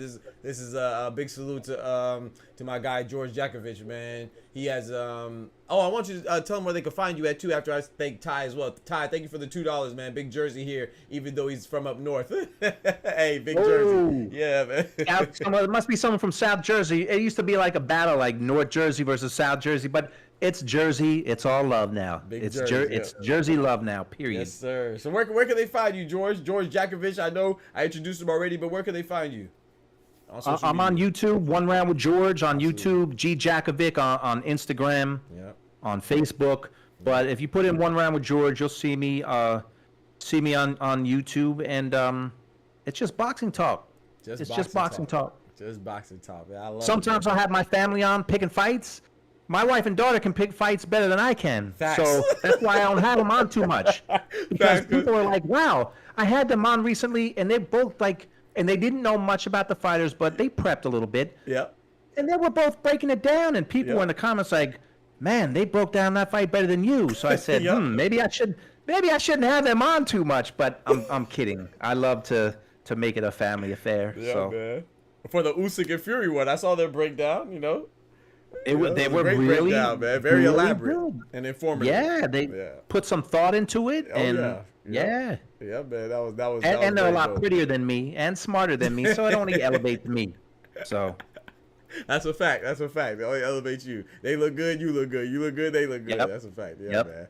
Yes, sir, man. So I want to commemorate this occasion, man. You know, you're the first interviewee on Dr. Boxing Talk, man. You know, I want to ask you, George. Oh man, Yes, sir. You're the first, man. Big number one, numero uno, man. I wanted to add you on Dr. Boxing Talk, man. I want to add your picture to the Hall of Fame. You see, I got a lot of people that I'm very fond of. A lot of them are, you know, they moved on to greener pastures. But I wanted to add you, if that's okay with you. If you had a headshot you could provide, man, I'll add you to the overlay, Are man. you Just to kidding me, commemorate man? this. Of course, I'll occasion. send you a head. Are you kidding? Of course, yes. That's dope, man. That is dope, man. Yes, sir. Yes, sir. So I really appreciate that, man. And any other questions? If you have time, I can fill some questions, and then we'll let you out here, let you get back to your wonderful family. Yeah, your just family. but don't start asking me like, hey, when was the first flyweight championship fight? Like, don't do that. Don't. When was the first You're ever? the one calling me a boxing historian, not me. No more pop not quizzes.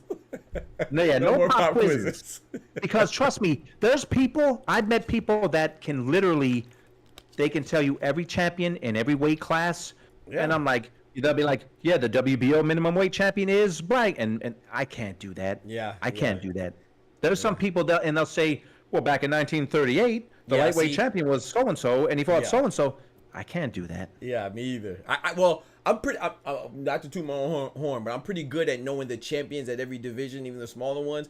But I'm not good at knowing, oh, Teofimo's a WBO. This one's an IBF. I'm not good at knowing. You know, I don't really concern myself with that, but I do concern myself with who's the champions. And, you know, like at 126, I think that's a great division right there. The featherweight division, oh man, that's a great division, man. I used to be really good with the heavyweight championship lineage. Okay. And knowing I could like name all the champions up until it split into the WBA, WBC. Right. And then I could, up to a certain point, then I couldn't anymore. Once it went to 3 belts. Yeah. And once it went to 4 belts, yeah. I used to pride myself on that, but. Yeah, it's tough. You know, there's some people that are true, like, real historians, and they really know all of this stuff. Yeah, that's true, man. But don't sell yourself short. Like I said, you have a lot of boxing dollars, man. Like I said, when I did watch ProBox, and you know, I came to know after talking with you and conversing with you that you had something to do with the HBO as far as a producer and associate producer, you know, working in that capacity. So, you know, you've been around a lot of boxing, man. I've been around a lot of boxing, but you've been around a lot of boxing. So, you know, we do appreciate that. We appreciate your takes. And we have questions right now too. He said, Arnaldo second what I said. He said, George, you have a great knowledge of the sport of boxing. That's a fact. I concur. We are in concurrence with that, Arnaldo. My guy Kendrick, he said, who's on your pound for pound list? Ooh, put you on the hot seat, George. You know what? That's so subjective. You know, pound for pound. I mean, I'm my 1-2, and it changes every day. But it's Bud and the Monster. That's my 1-2. Okay. Really, and everyone else you can kind of shuffle around. Okay. But it's leaning good more one too, toward by the the way. monster because the monster is he's more active, and don't we love fighters overcoming adversity? The Yes. monster got dropped in his last fight By Louis and Neary. guess what? Absolutely. He got up and he took care of business, just like Dominated. Bam Rodriguez. Yep. Bam got dropped. If he didn't get dropped, he still won the rest of that round. He lost the round because he got dropped. When a fighter overcomes adversity, man, that means a lot. And Inoue is active. Yep. And he's just destroying people. The sad thing about Bud, it's going to be a year soon since he fought. Absolutely. It was last summer. Now, it's not his fault because they were supposed to have a rematch, and Yeah. it never happened. You're right. But it's too bad that he's going a year in between fights, and he's 36, I believe, 36 or 37. Yes, sir. 36, So it's I not believe. like he's 26. If Bud was 26, but he's not. He might So be 37, you got to I believe. appreciate Bud. He's not going to be around That's a fact. too much longer. That's a fact. But those are my top two right there, and I'll just go too deep. I'm going. Okay. Those are my 1-2. Okay, that's a good one too. So I'm actually in concurrence with you, but my one is Usyk. I know some people don't include heavyweights, but I include him because he came from cruiserweight, and he's undisputed in 2 divisions. So Usyk's my number 1. Inoue's my number 2 for the same reason that you said, the activity. I mean, Bud is number 3. I do think Bud's victory over Spence was the most impressive out of the top 3 guys. Usyk, Inoue, and Bud. But that activity, man, I got to be fair. That's one of the criteria that I do need to be met. So. Yeah. See, look what you and I just did. We had a little debate about pound for pound, and nobody got mad. I didn't say you're a fool for having Usyk. I didn't say you're a fool because it's subjective. Right. If that's your list, man, I'll take it. Right. I'll give you my list, and I'll say why. Right. Man, people can't debate nowadays. It turns into, dude. I turn on some of these YouTube channels. And Okay. first of all, you and I, we can see we're not little pulsating icons. Yes. You go on some and it's 5, you don't even see faces. No. Screaming at each other, calling each other names. Yep, a whole bunch But of it's a B's and channel- MFers. That's all you hear, B's and MFers. You B, you MFer, MFer. Well, yeah, but I agree with you 1,000%. It's like because we like boxing. That's what it is, George. You like you said, you keep apologizing for saying that you like Jersey fighters more. That's okay. We all have our innate biases, but our biases don't blind us to where we can't objectively speak on another fighter or big. Like I don't feel compelled. Like I like Canelo and Benavidez. I made a video about saying that I think Canelo should fight Benavidez, and Canelo's one of my favorite fighters. But they said, "Oh man, you're stupid. Canelo don't need to fight Benavidez." I didn't say he needs to. I just said I would like for the fighter, bro. Like. It's crazy. So Ryan had a question. He said, George, I asked this question already, but if you don't mind repeating, George. I asked this question already, Ryan. You can watch the VOD as well. But he said, what sparked your interest in boxing? Thank you for the super chat as well. Yeah, Sugar Ray Leonard. Just Sugar Ray Leonard. And people now, Sugar Ray Leonard, he's not forgotten, but he's not in the forefront. So a lot of people don't know his history. But Sugar Ray Leonard was in a time where boxing was a lot more popular. Sugar Ray Leonard was an Olympic champion who turned into a media darling. He was loved. Right. And he became the best fighter on the planet. He had the biggest fights on the planet. He was a special fighter. And he's the fighter that when I was a kid, I can't even tell you what it was. I don't know if it was because he was so fast. I remember when I was a kid, I thought his last name was Lemon, like like a lemon drop. Yeah. I said, man, that Sugar Ray Lemon is so fast. There was just something about the way he fought, and he was in commercials, and he had the $1 million smile. So, yeah, it was Sugar Ray Leonard. But obviously it grew from then because Sugar Ray Leonard is no longer in the sport. Yeah. And I love the sport like I did then. I mean, to be fair, one's like you said, it's just not as big as it was, right? It's not as popular. When's the last time you seen a boxer in a commercial or on a Wheaties box? Not necessarily Wheaties ain't really popping like that, but you know what I'm saying. So yeah, you have a great point, man. A clone asks, can you ask George, was he there that night Ricky Hatton went headfirst into the turnbuckle like he was a wrestler? Oh man, I was there. I was about. Man, HBO gave us, I say maybe 16 rows from the ring.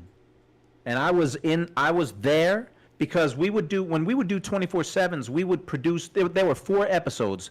The 4th episode we would produce in Vegas. So we would produce all the way up into the weigh-in, and then we would get the next episode to get ready to go out before the fight. Right. But they gave us great seats.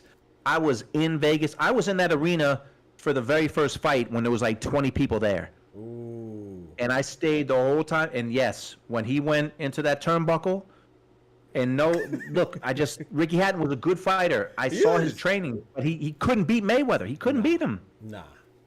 And I celebrated. I was rooting for Floyd that night. Yeah, me too, man. Me too. I definitely rooting for Floyd. Oh yeah, Ryan. I wasn't saying that to be rude. I was just letting you know. That's all. Yeah.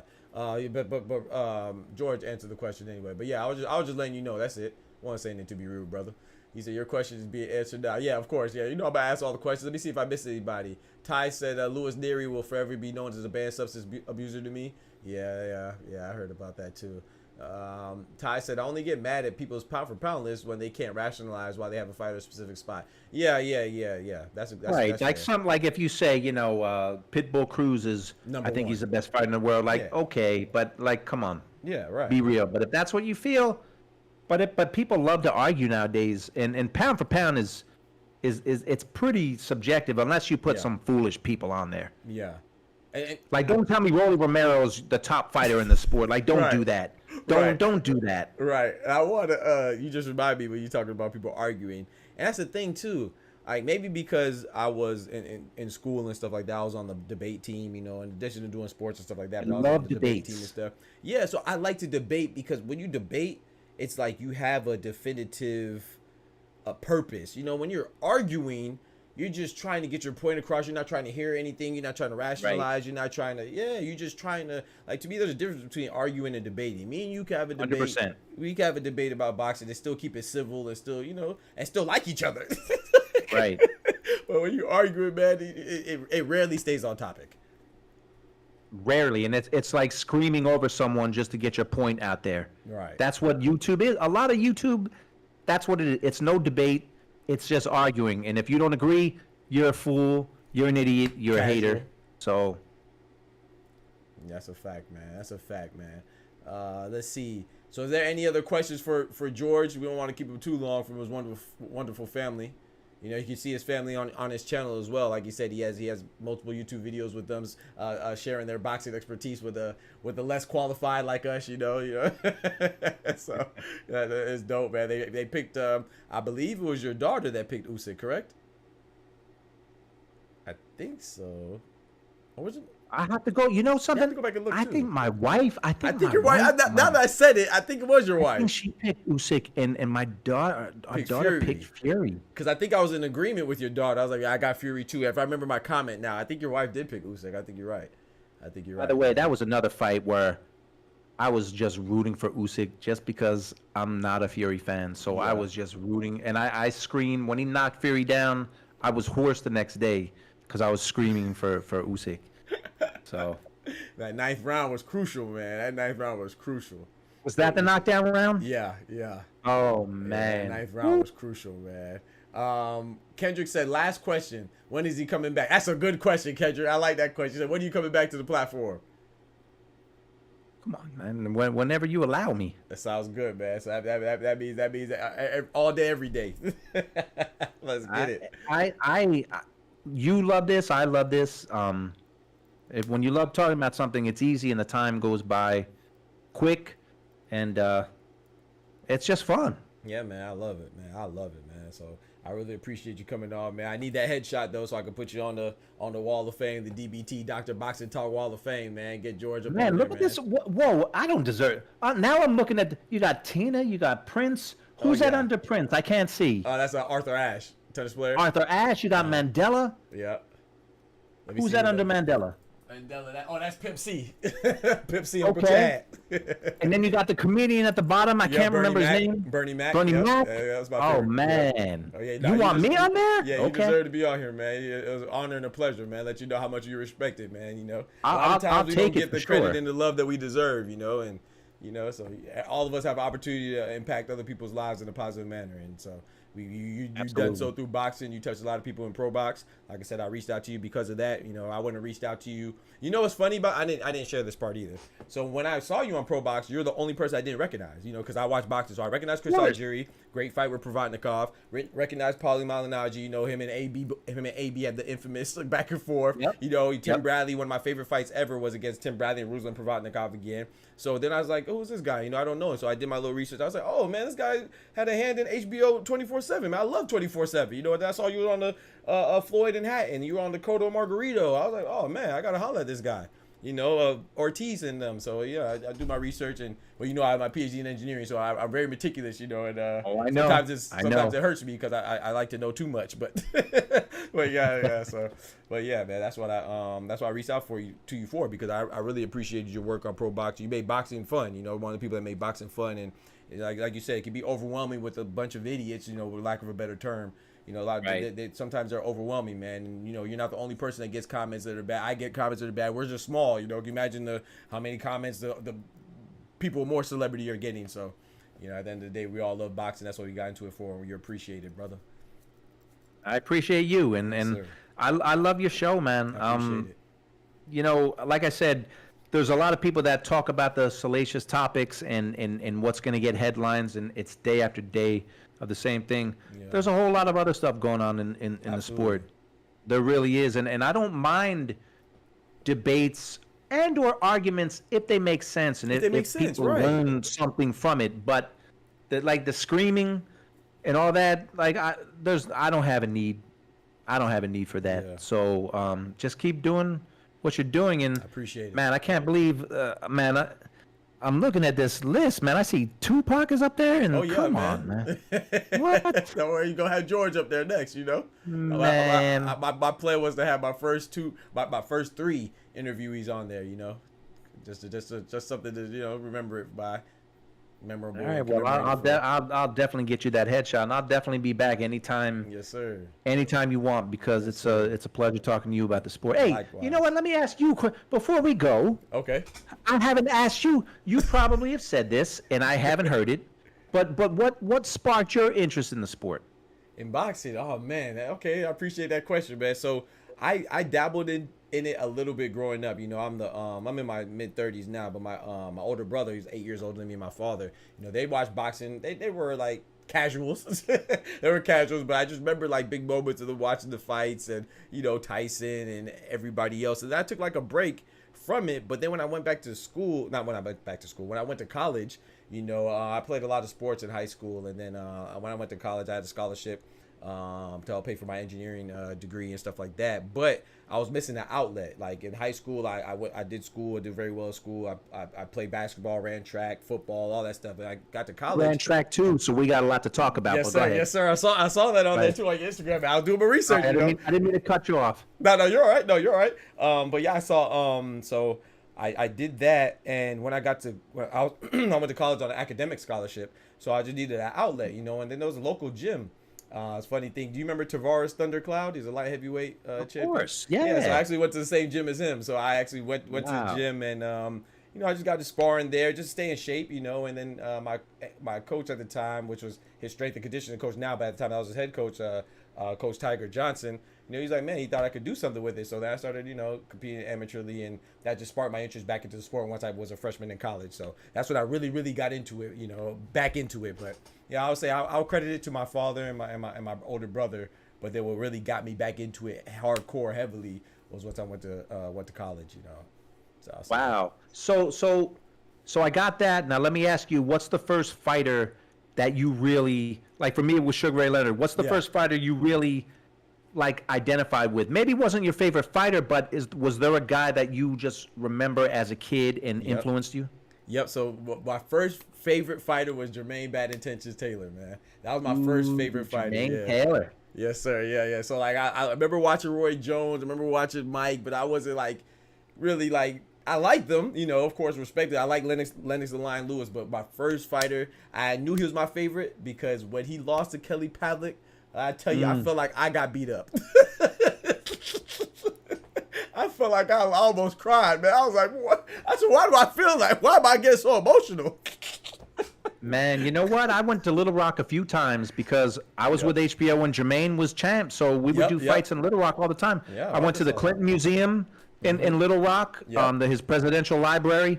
Yeah. So I spent a little time in Little Rock for Jermaine. Now, well, I don't know if it's funny, but I'm working on a project that hopefully comes to fruition, but I was on the phone with Kelly Pavlik about 2 weeks ago talking about doing something about his fight with Jermaine. Oh, that's And I spoke to Lou DiBella, and Jermaine Taylor is supposedly he's really turned his life around because Jermaine Taylor had some hard times. Yeah, he's going through some really hard times out of the ring. Yeah. So I think he's turning things around, and that's good. I might be involved in a project on their fight, but that's cool. Jermaine Taylor, man, what a story, man. Him beating Hopkins twice. Yes. Longtime champion twice. Hopkins. Yeah.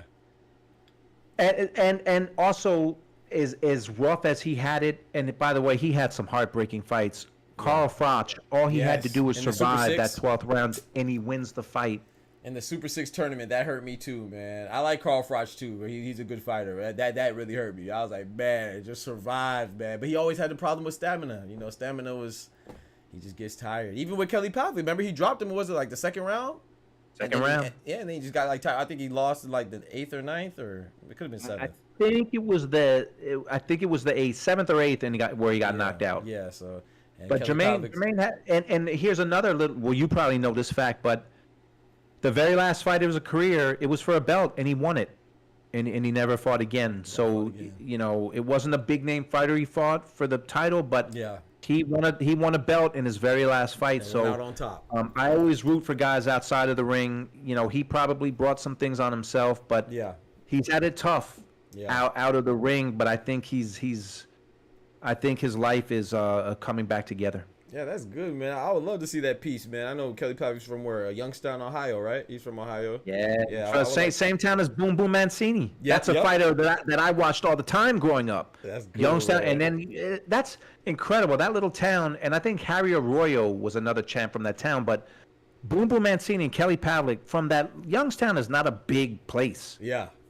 And those guys both became champions, so that's saying something for Youngstown. Yes, sir, man. Yes, sir. So, yeah, I'm interested in that piece, man. Hopefully, it comes to fruition. You know, and materializes into something great, man. That's good that you shared that with me. Cause Jermaine Taylor's on the up and up. That warms my heart. You know what I'm saying? So, that's dope, man. Yeah, that is dope, man. So, I appreciate you, George, for coming through once again. Absolutely. Yes, sir. Check out his channel once again on YouTube, man. It's what is it again? It's One Round with George. One Round with George on YouTube. You just look that up. One Round with George, and that's it. Actually, tomorrow, I'm talking to a fighter, a Jersey fighter. Okay. He's an up and coming guy. Well, he's a prospect at 154. Justin Figueroa.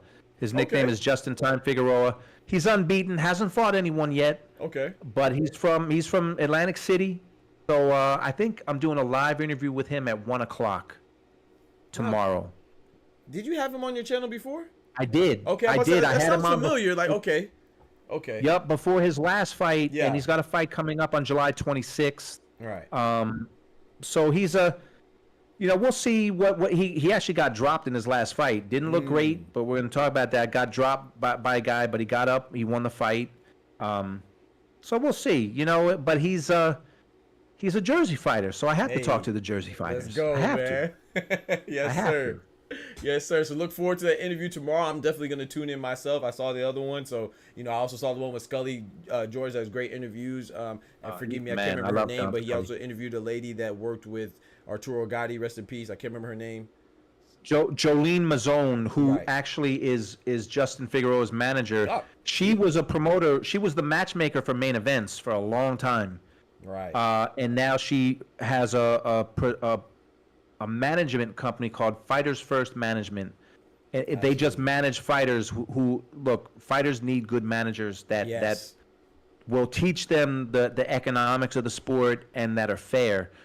So that's what she does, and she's a character, man. Like she was great in the interview. She's dropping F-bombs. Oh yeah, like, she was great. That's just her nature. That's just she doesn't do it to be malicious. She's just like she's a real Jersey girl. Like just that's Jersey, and All I love through and through. Jolene, but she's good people. That's good, man. Yeah, Ty said we know Justin out of AC. So yeah, man. So once again, his channel is One Round with George. I typed it in the chat. Check him out on YouTube, also on Instagram and all social medias, including Twitter. You can find him at Jakovic, Jakovic, man. So check him out, man. The homie right here for real, man. I really appreciate him coming through. So yes, sir. Go check him out, man. Check him out. Check out his channel. You know, we do this for fun. We do this for growth, and we do this just to show our love for boxing and demonstrate our love for boxing, man. Everything doesn't have to be, you know, malicious or combative. You know, we could disagree and still agree to keep it cool, man. It's simple and cordial, man. So, you know, don't knock on anybody else. It's just, you know, that's just what we do. Or we could just do a malicious show next time and just argue and you know, we could do that too if we want to fit in. But I think we'll just do it like this. Facts. And I'll be honest too. I don't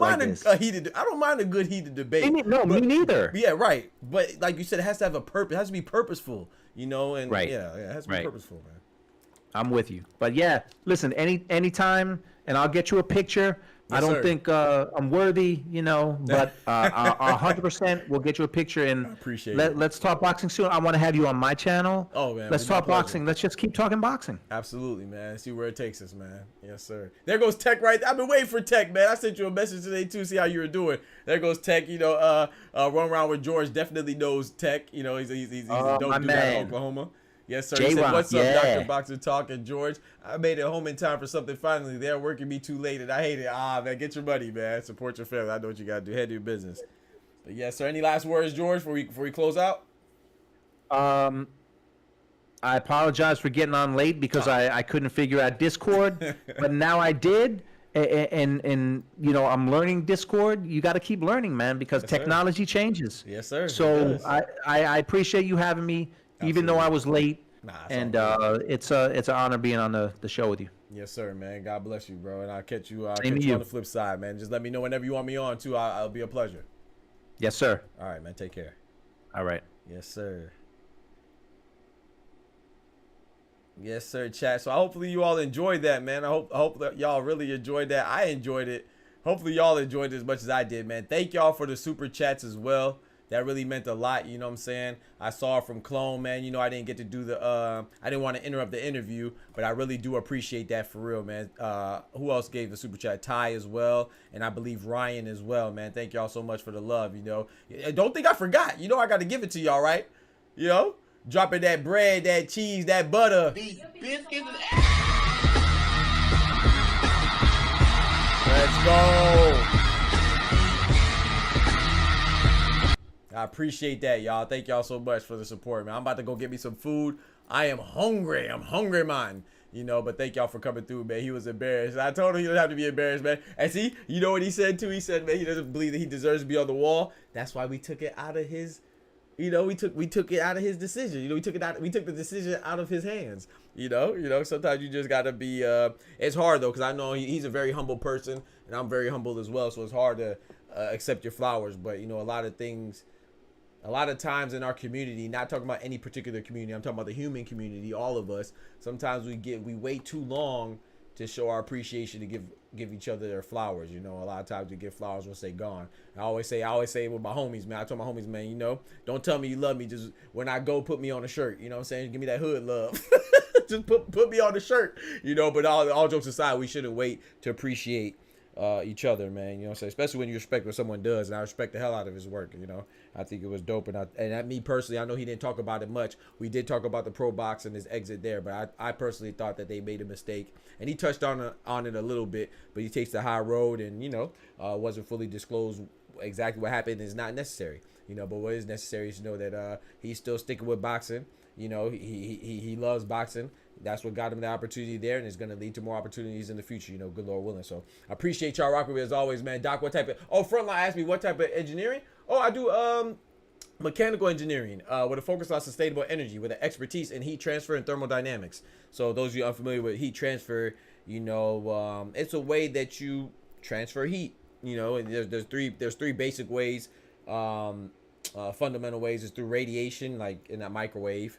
Or you can even say radiation for the sun, right? Or convection, which is, you know, it's like a fluid, it's when fluids interact. So like a solid and a liquid, you know, it could be like wind blowing over a surface. That's convection or conduction. You know, it'd be if I put my hands together, right, the heat that's transferred between two solids is considered conduction, right? So that's why my expertise is in there. But I love anything that's in renewables sector. So my area of expertise is sustainable energy engineering. So it deals with any type of renewables, any power generation source or system that accomplishes that by a clean energy source, so like windmills, proton exchange membrane fuel cells, specifically any fuel cell, but mostly proton exchange membrane fuel cells, PEMFCs, photovoltaics or solar panels. I love that. Geothermal, solar thermal. So yeah, I've just focused on sustainable renewable energy devices. So yeah, man. But of course, my dream is to stream, and you know what I'm saying, and it's boxing. So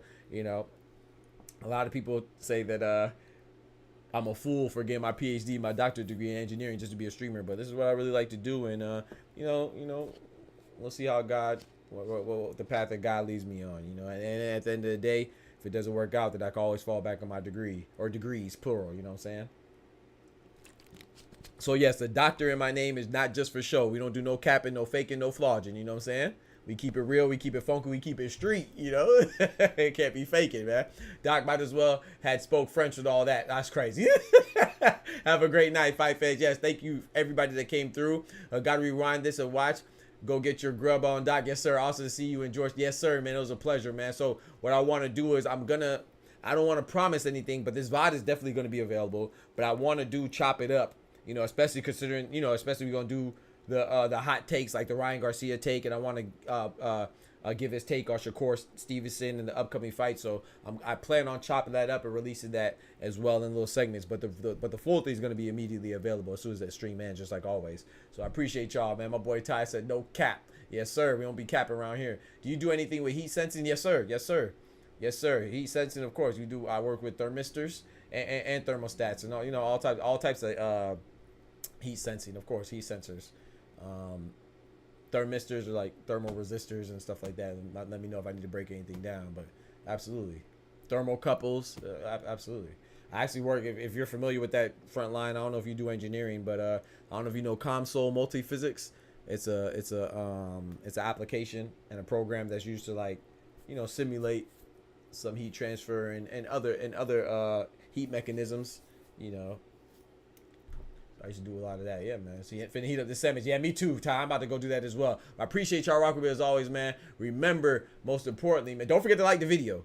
Don't forget to like the video. Don't talk about we trying to grow around here. You feel me? So, but most importantly, man, even more importantly than liking the video, man, remember to love each other. And remember, most importantly, with God, we can do anything. Without God, we ain't nothing.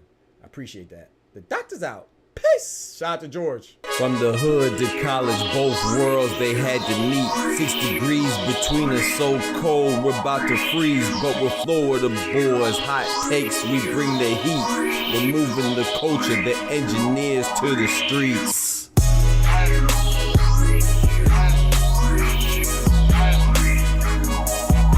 Clone, what was your question? My fault, Clone. What was your question, bro? I'm still here.